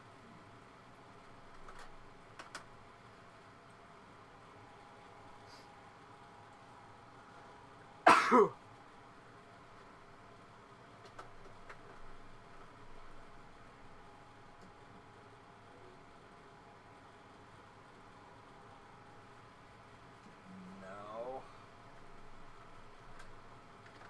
Is it on the red one?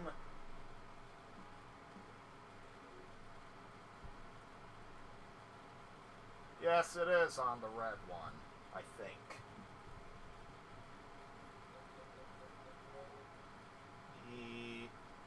Yeah. I think so. Yeah. Has it really been that long? Huh.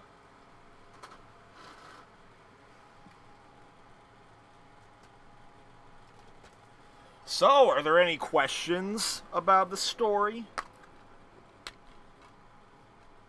No.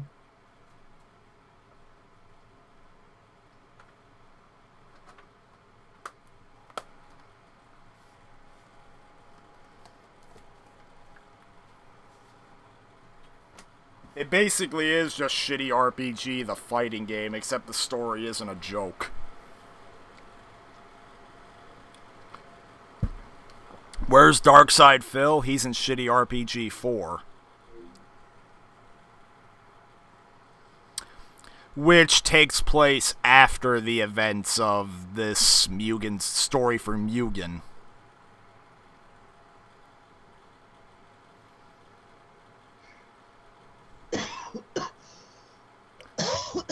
I don't think he'll be making any appearances. Yeah, not in that story.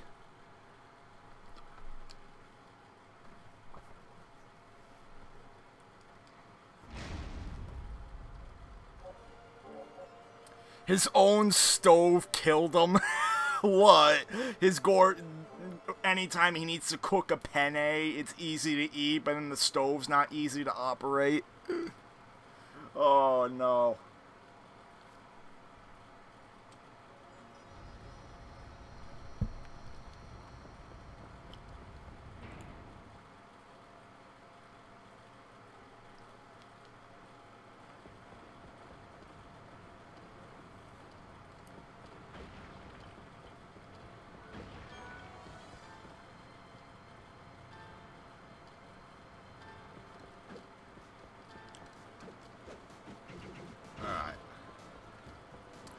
Just relearning the controls.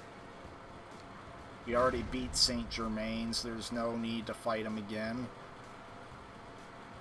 Or wait.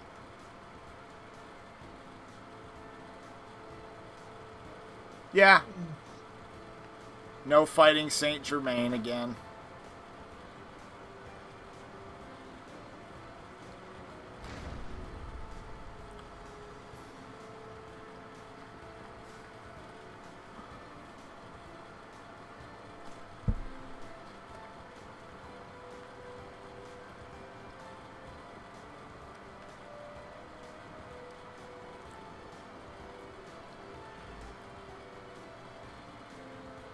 I think we already went in here.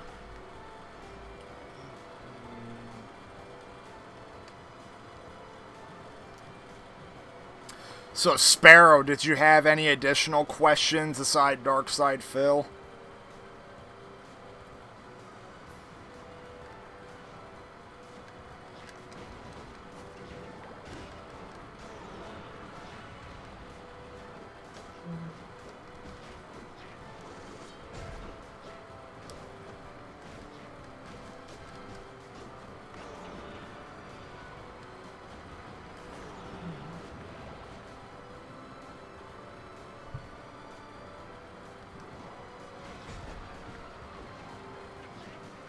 Not right this second. Okay.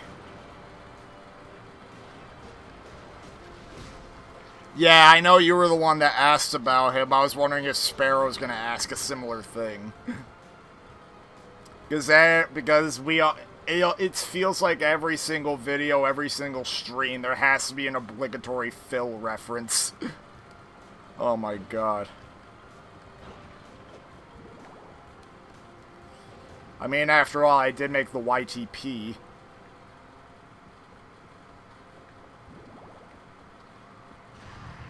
I'll check on that real fast. I want to check on that real fast. I just figured something out. Wow. I want to see if it's dead or still going on.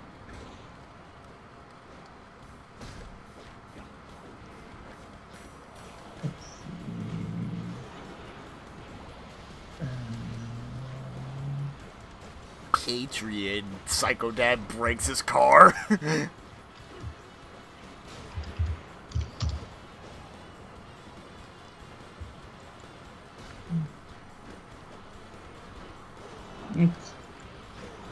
Yeah, I think it's dead now. 167 views, hasn't gone up very much.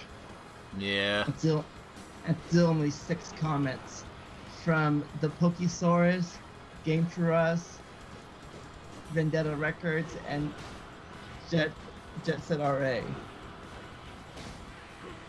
I want to comment on it.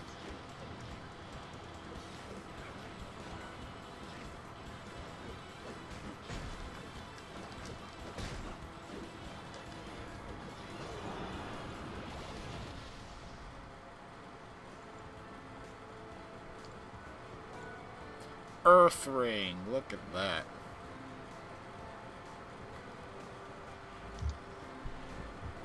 in case you haven't, if you've seen it. I think everyone's seen it. Sparrow, Pokesaurus, and I know Marco also said he saw it.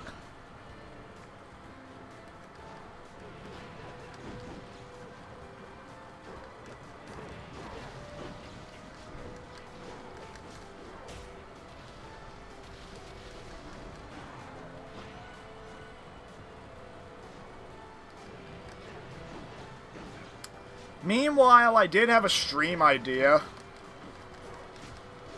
For your channel, probably. Really? Cool. Yeah, maybe on YouTube, though, so that everyone can watch it, because I don't know if everyone has Twitch. Yeah, that's probably good. Or like... Or always restream it. Yeah. Basically, when all of my amiibo figures come, because I ordered 8 of them, I was planning on maybe training them a little. First I gotta make. Well, 4 of them are brand new, so they should be fine. But then the other 4 are used, so I gotta make sure they work first.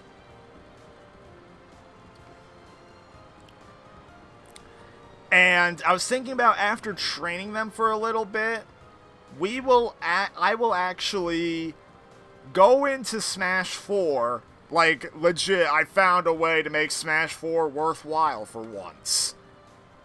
Freaking, I'll start up an 8-player battle, make all 8 of the amiibos fight each other, and basically all of us, plus everyone that comes into the chat, we gotta place our bets, which one's gonna win.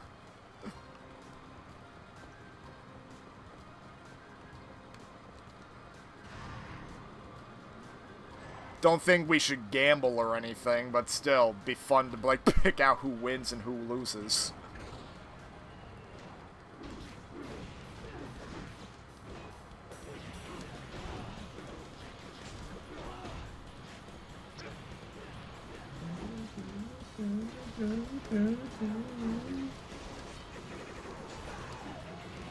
So what do you all think of that idea? I like anything that gets me more views.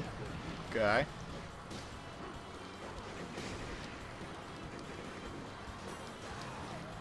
The only problem with Restream, though, is I never got the chat to work. Yeah, that's true. Yeah. You do both individual chats. Yeah.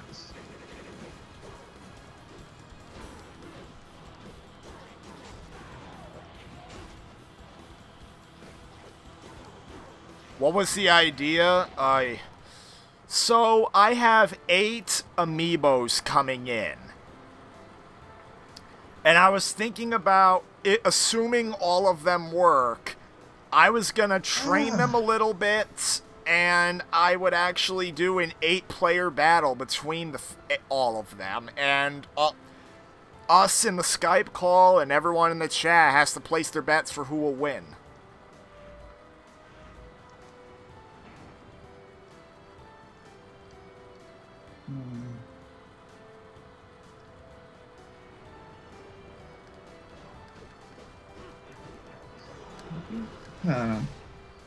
See, how do I do this again? Jesus. Pokesaur thinks it sounds cool.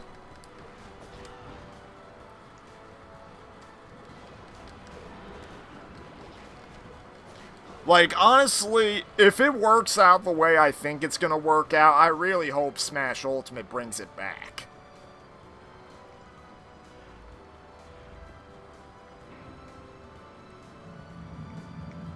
Whatever the idea...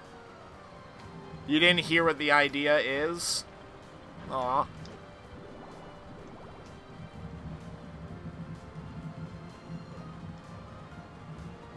And Pokesaurus is gonna go watch freaking the YTP.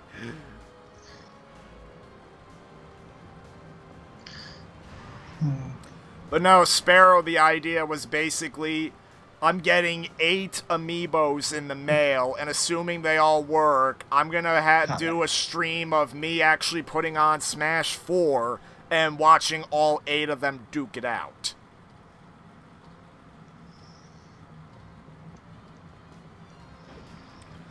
over, and like all of us have to place our bets. Randomness.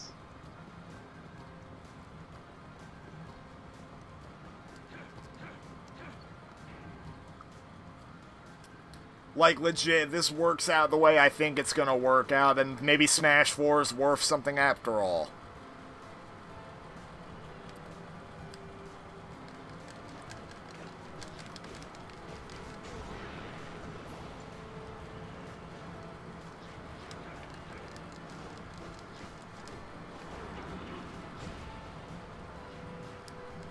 No, no, no, nope.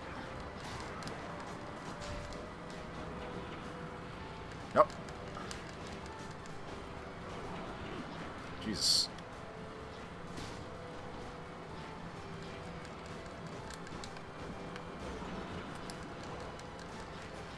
No, no, stop bouncing him away! Stupid demon.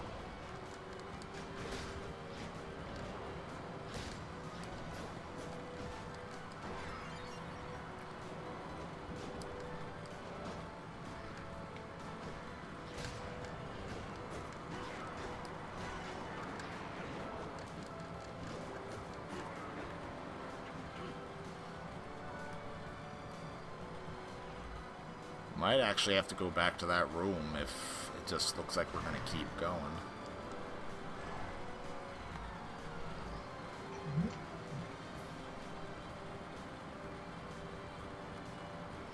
Yeah, it looks like we're gonna keep going, so let's go back to that room. Back to the room.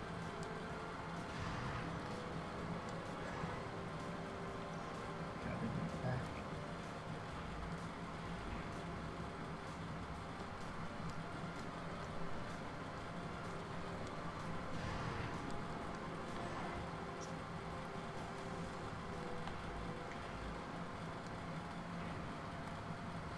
Alright, I see we can go in here. Yo. Thank God for the hearts.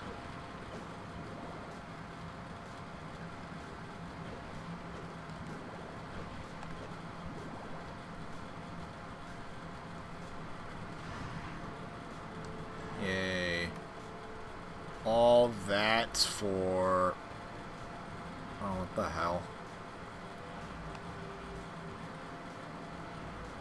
Apparently a hidden entrance. What the frick?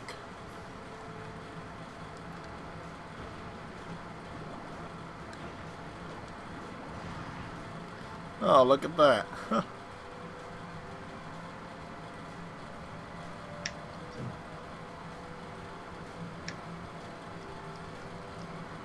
Alright, go back in.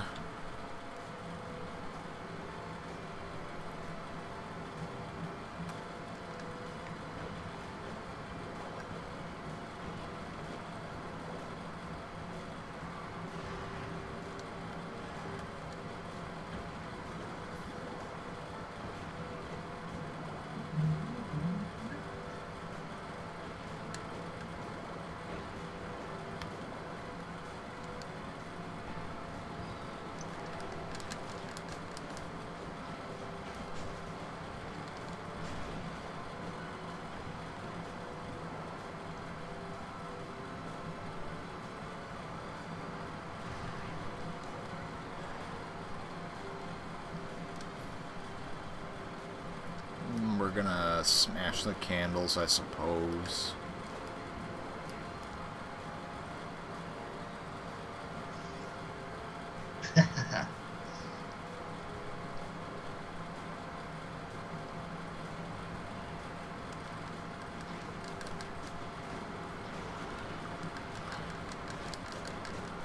There we go.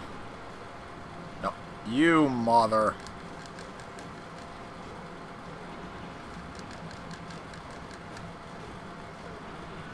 Alright, red steel.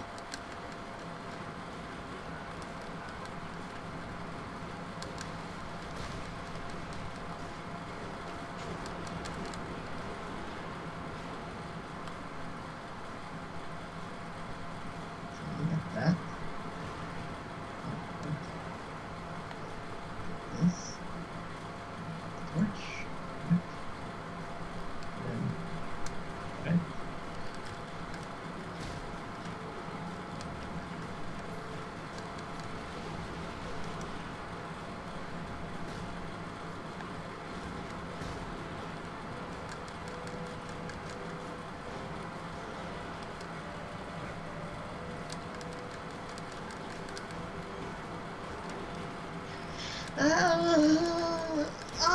crap. You almost went Bob there for a second. I missed the hole and landed on the ground. Wait, you actually got the game working? Yeah. Controller and everything? Yeah. Thank God. You actually... Never give up.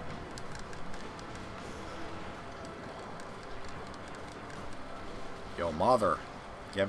No, get back here. I crack your head. There. That's my curse and my thing. I keep on trying to I get the work, even if it drives me insane. I mean, that's a good job quality you could put on an application.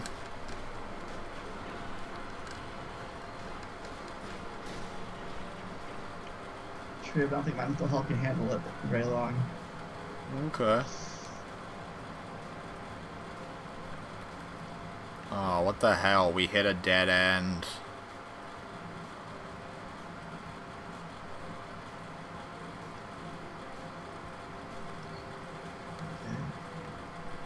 Here we go again.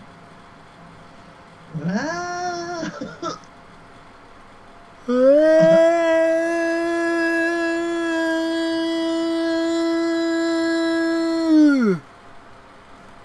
Worked that time. See, I beat the first boss and then we quit. So I can concentrate on your stream.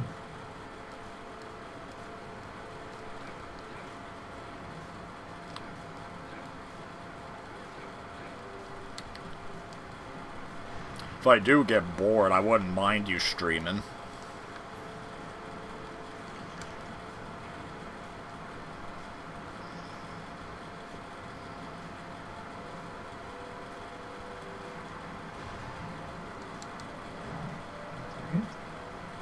And jump!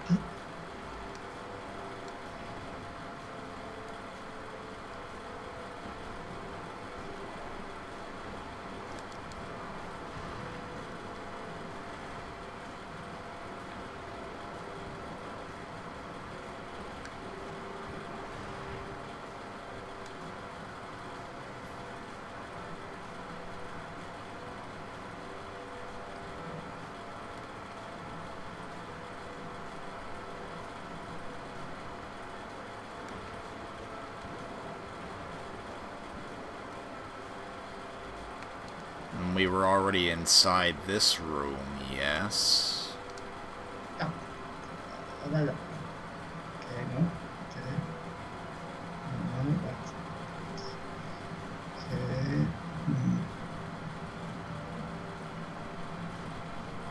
Oh, that's the one, right? The right side.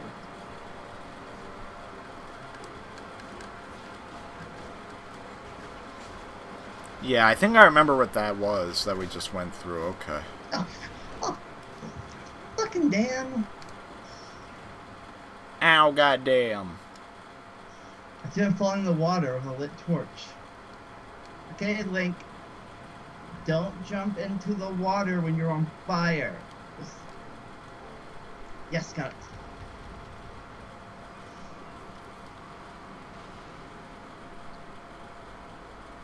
You need to keep the fire burning. Alright, now we need to examine the map here and try to figure out if there's anywhere that we... Alright, there's one place on the map over there that maybe we can visit. Involves backtracking, though.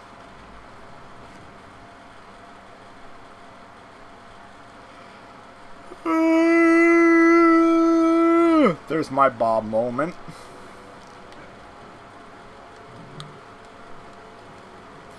Pokesaurus, did you watch the YTP?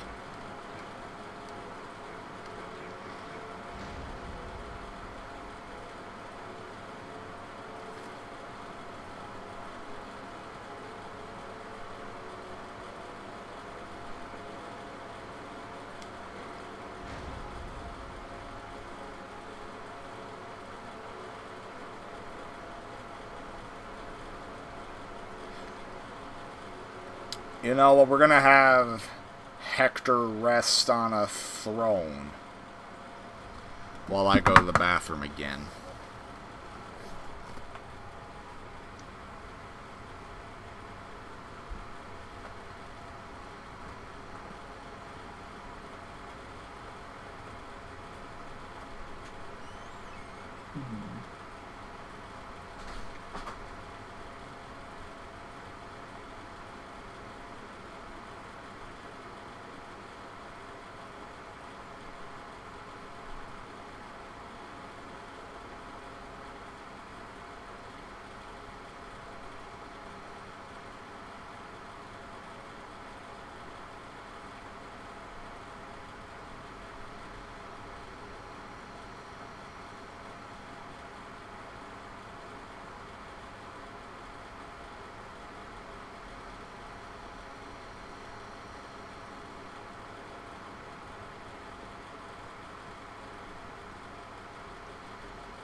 The ogre is crying.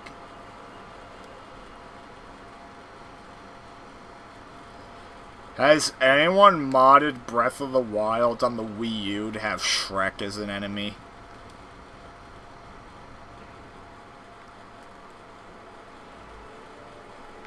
Probably. An old public domain villain called the Mist. It's very different from Stephen King's The Mist.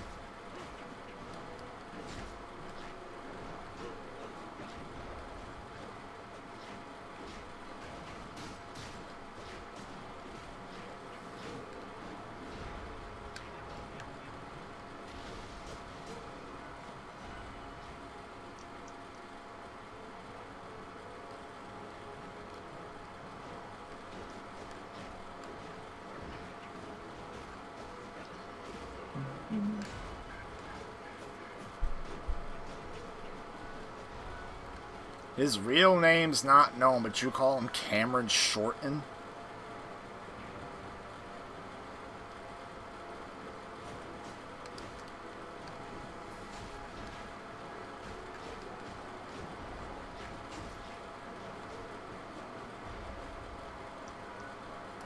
Meanwhile, I'm gonna see if there's any new shit I can make.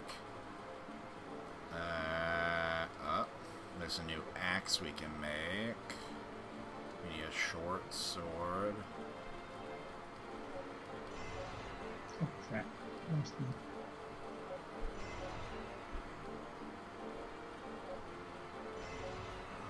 Okay. There's a new helmet we can make. We need, alright, we can't make that. Random name generators come up with unusual results sometimes. After watching the YTP, you saw Psycho Dad.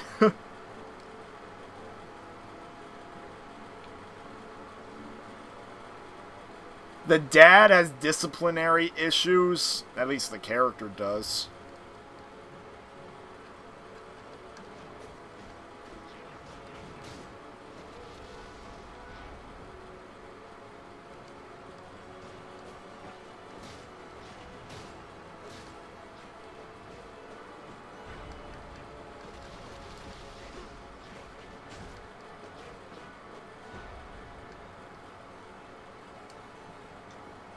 Oh, it's fake.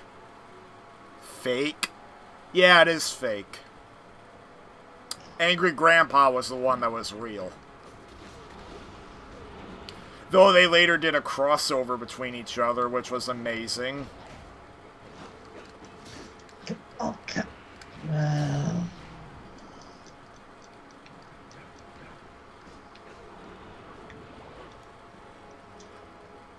Okay, we could go any direction we want.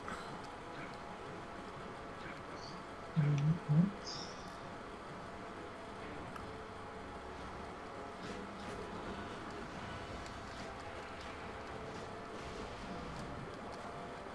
You felt bad for laughing? Well, yeah, now that you know it's fake, you can laugh all you want, because that was the point. Like, freaking Psycho Dad had the freaking witty comments and creativity. Angry Grandpa's comments were wittier, and, he was also very unpredictable.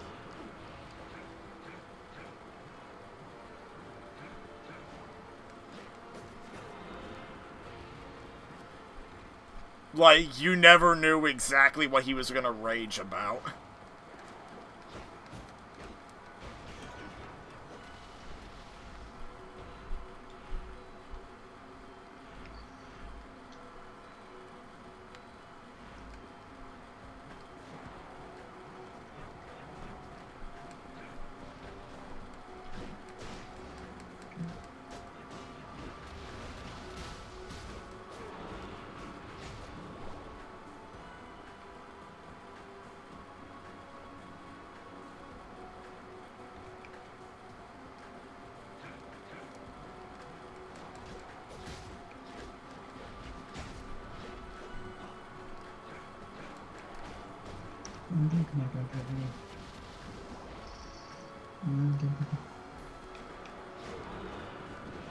Come on. Work. Aim. That's you.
Okay, I'm not sure if we can go under there.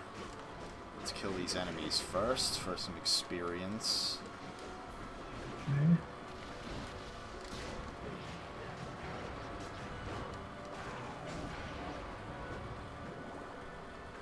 Alright, let's figure this out. Yeah, we can go under. There we go. So what's in here? At least our trip was not for nothing.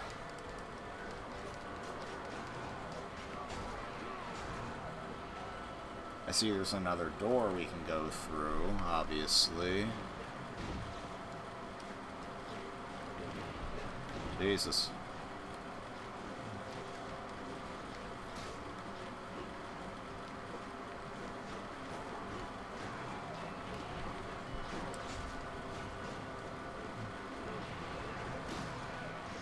Come on, go and jump attack, jump attack. Oh.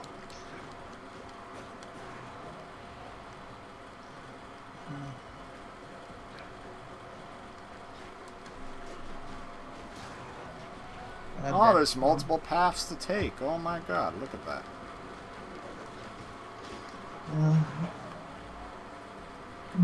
But which one to choose? I got killed. I think it controls out, but kind of, but still, ugh. I don't at the best setup. Still don't think I had the best setup for it. Oh. Maybe yeah. I said do.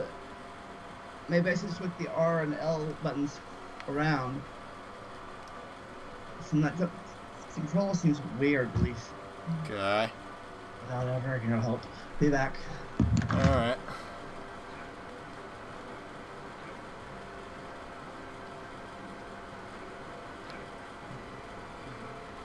You just uploaded a YTP? Okay.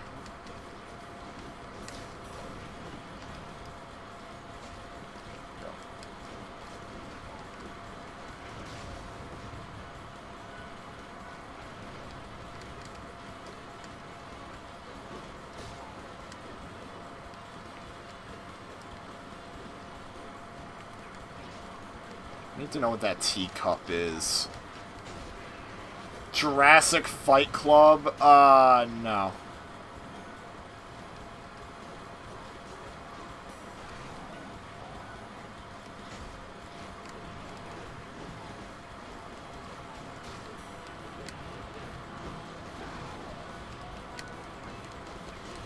No, no, no, no, no. Give it back. Mother. Thanks, serum.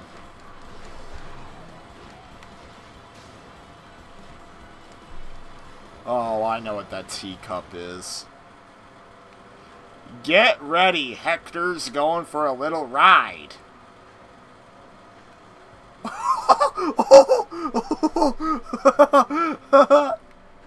What the hell? Look at the way he's sitting in it. Oh my god. Why does that look so weird? Coffee cup. It may look like a family attraction, but its sickening spinning is not for the faint-hearted. Alright, get out of there, Hector. Stop touching the thing.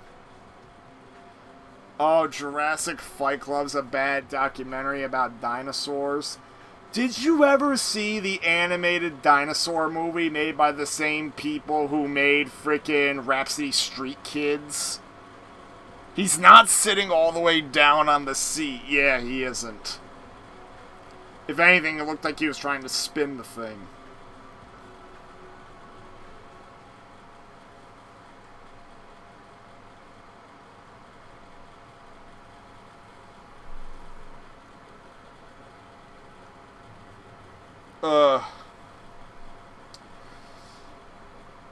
Still, I said this before, I'll say it again. I think I saw a freaking photo of Castlevania Season 2 that seemed to imply that freaking Hector will be seen in the season being a Devil Forge master for Dracula.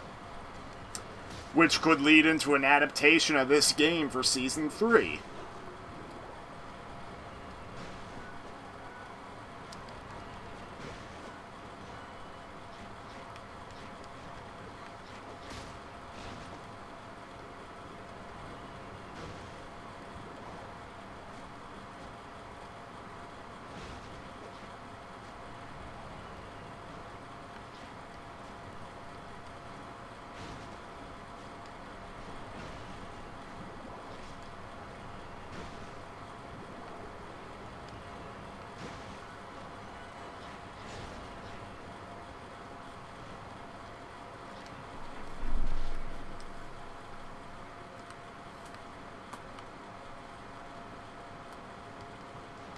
Oh, blood skeletons.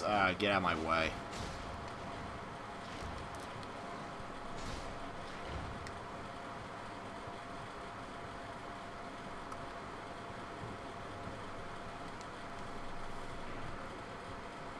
Alright, we got ourselves a save point. Very important.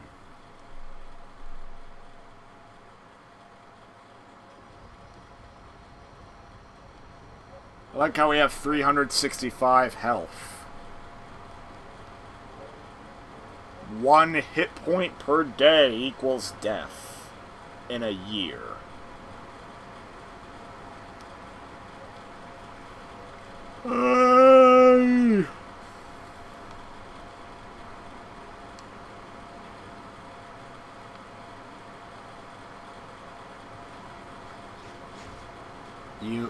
You'll be back. Uh-oh.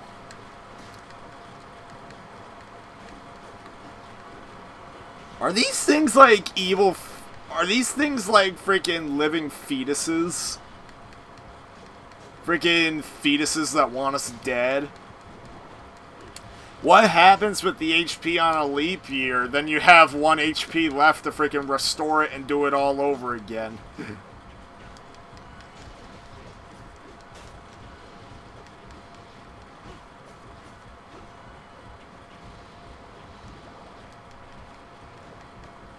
shit.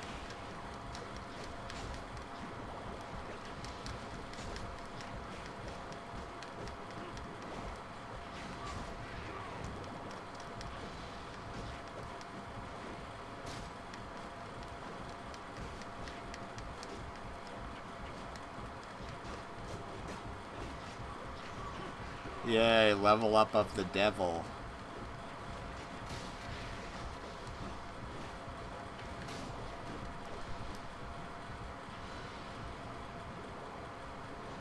Alright, these things are just gonna keep respawning.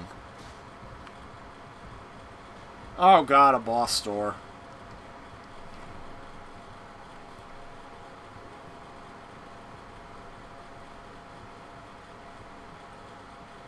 Oh no. Oh, this is a hidden boss battle. We're probably gonna die. This thing from Castlevania. Hell.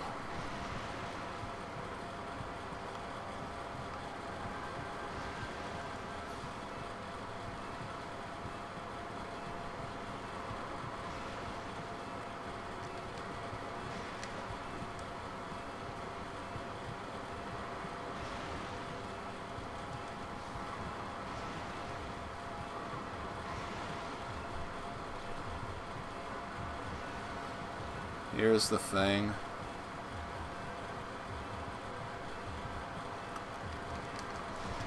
Legion.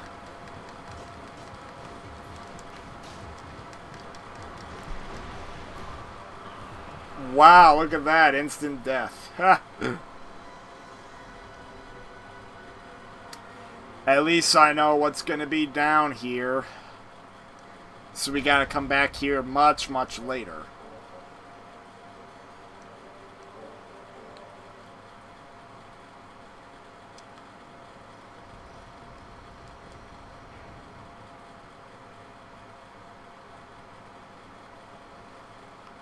Alright. So we can't be down here right now.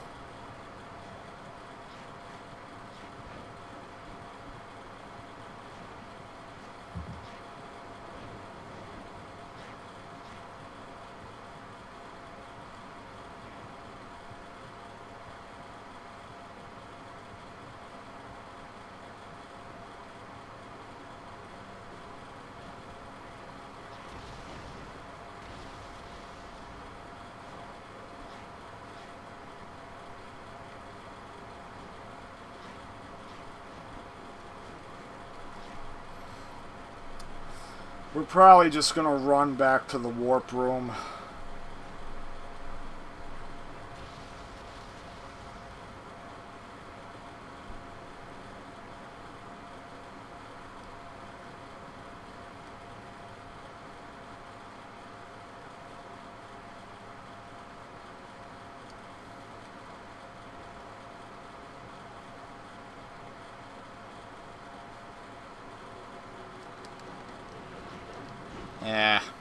Yeah, we'll keep walking back.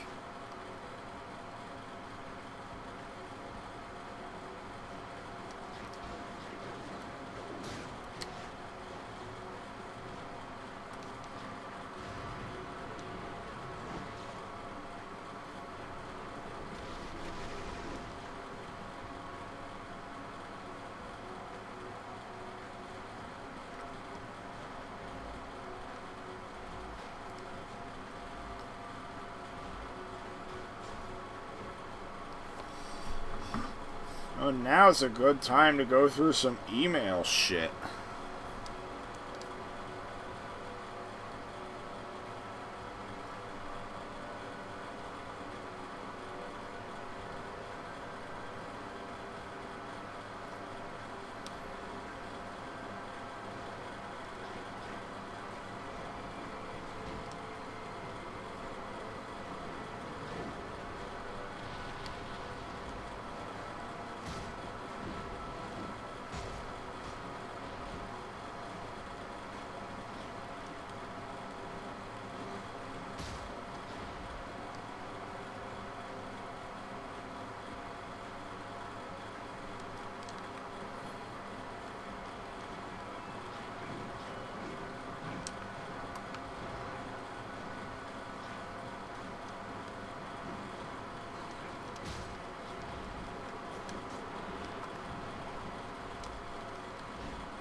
There we killed some enemies.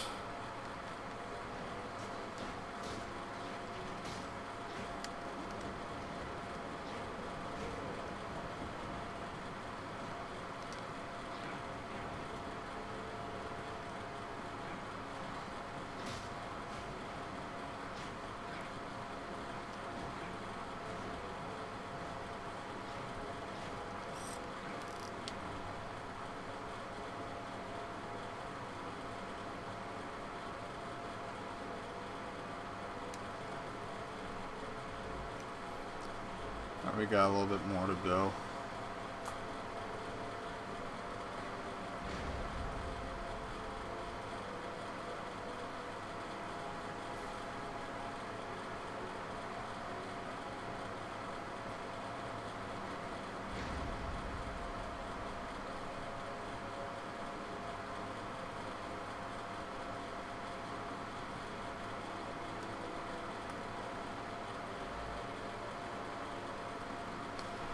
Wrong door.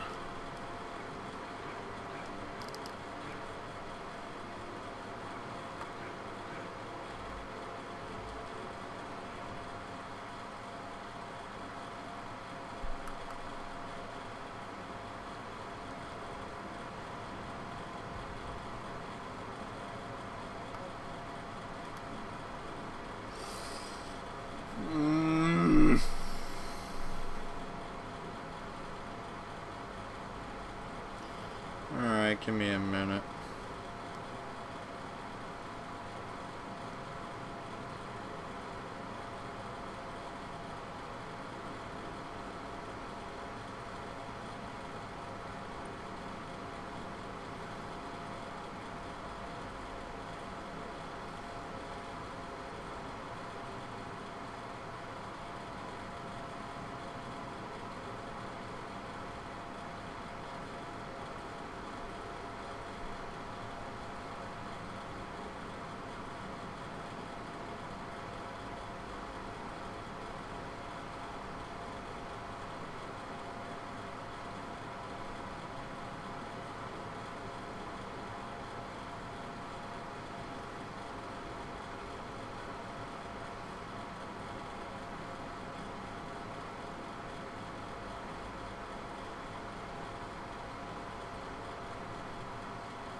Okay.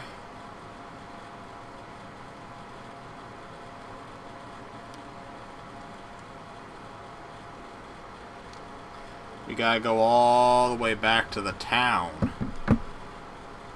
Looks like.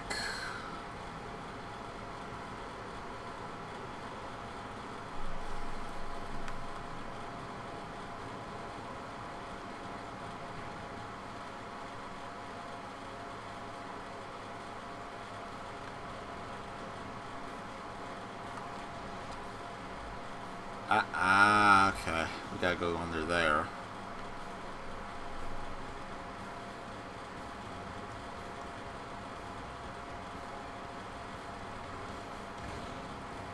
Let's kill these things.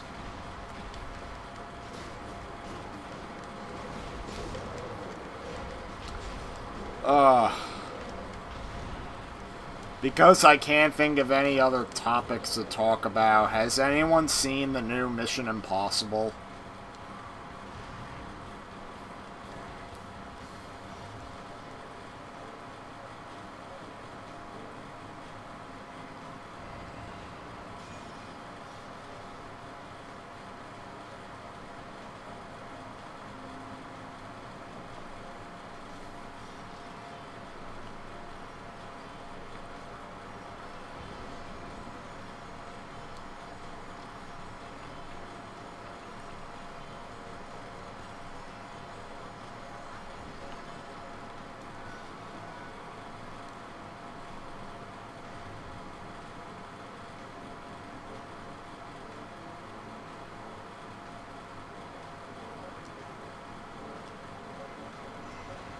The hell? I can't even pronounce that. It's like that weapon from Symphony of the Night that I couldn't pronounce, and frickin'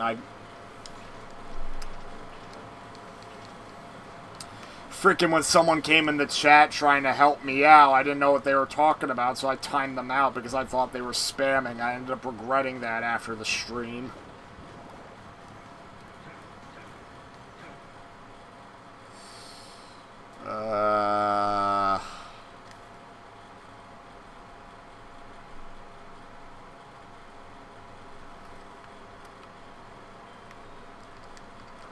A whole bone army.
Got ourselves an HP boost, finally.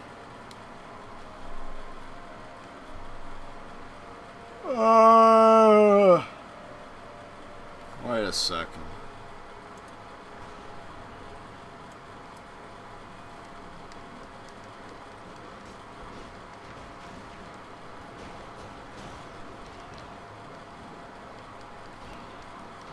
Shit.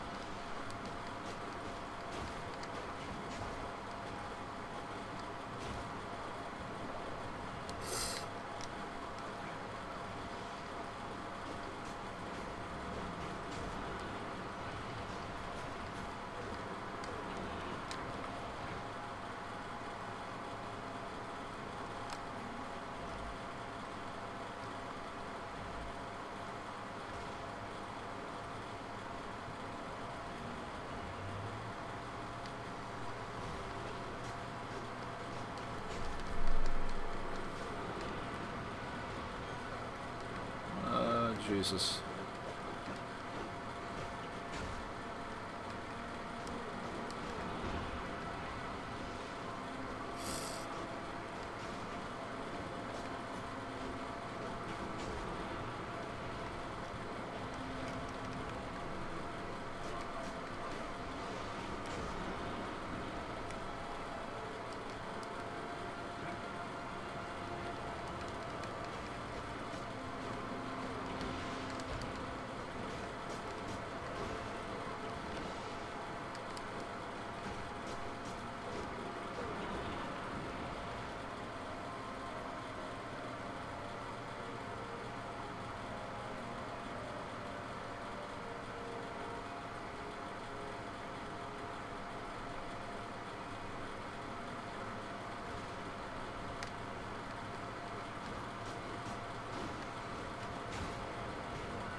Jesus, hell.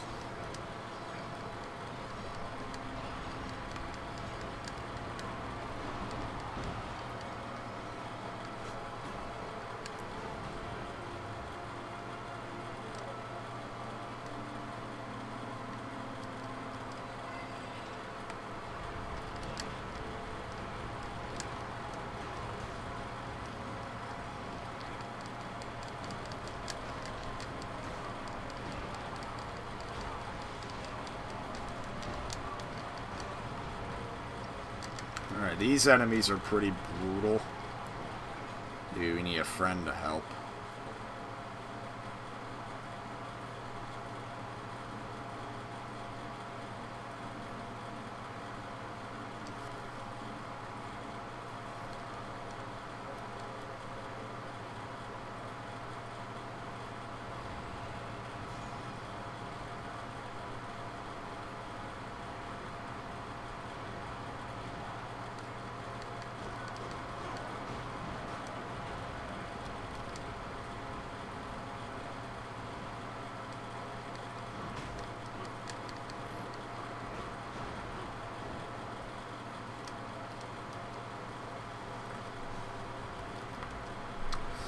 Oh man, I'm starting to feel a bit out of it. I think as soon as I hit a save point, I might end this.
Uh-oh.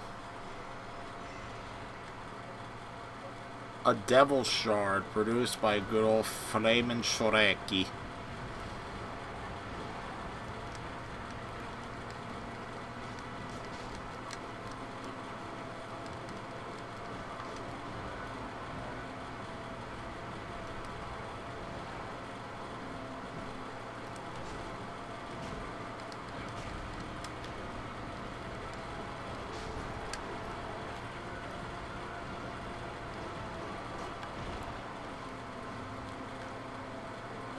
Oh, you're back, and now you'll be back? Okay. I mean, I did say I'm probably gonna end this... when I hit a save point.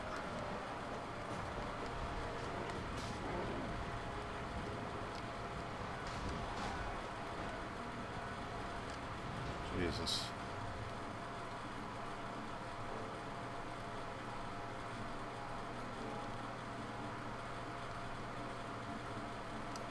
Yeah, there, our devils will cover us.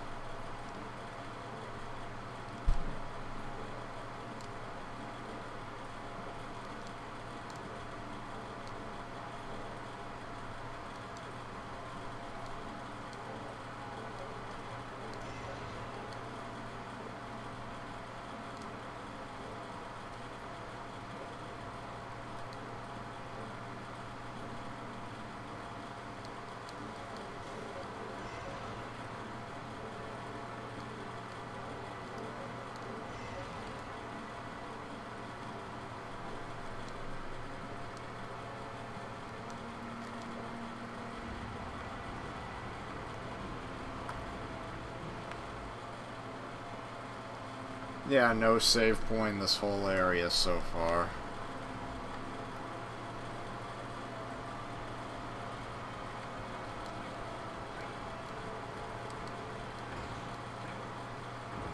Oh shit.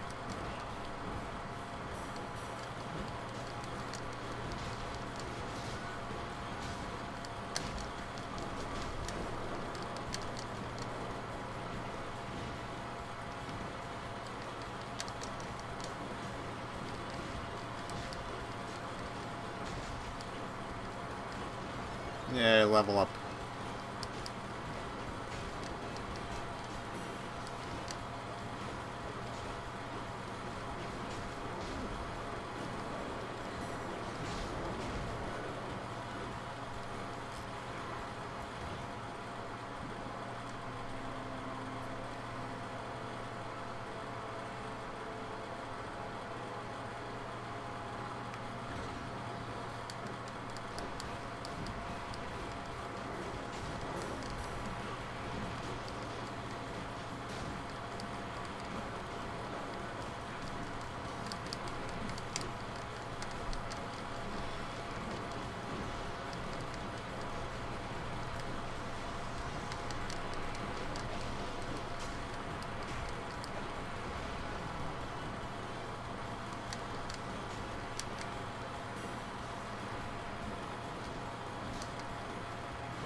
Shit.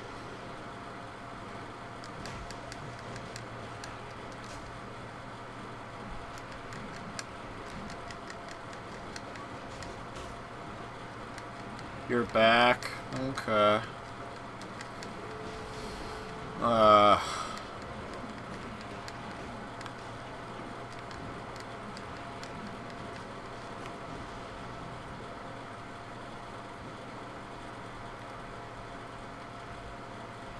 Is that a safe point there?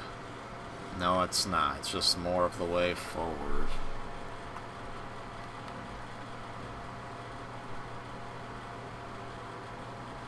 And we have enemies right here.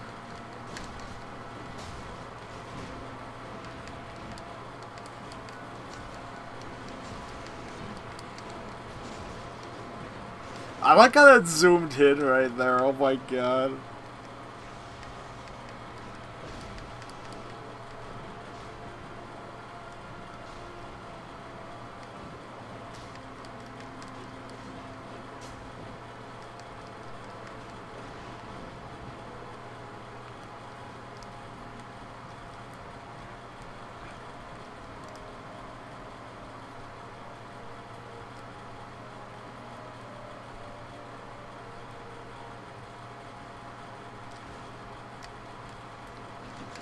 Oh, crap.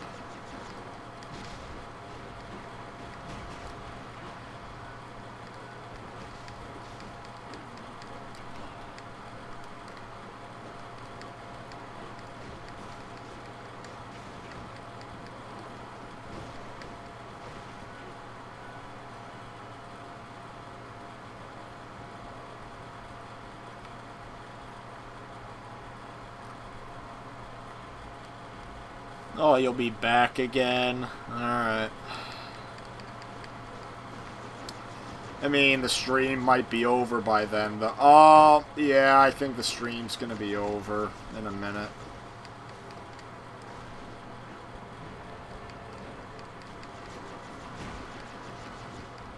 No black. Alright, let me kill all the enemies here to get some much needed experience. And after that, I'm gonna go in here, and I think I'm calling quits for the day.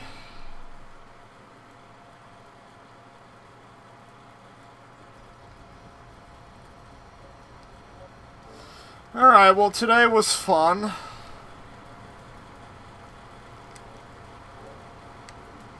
We made some good progress. Wait, you're appealing to SJWs? I guess do what you gotta do. Because SJWs love getting offended by everything. Yeah, night Sparrow, night everybody.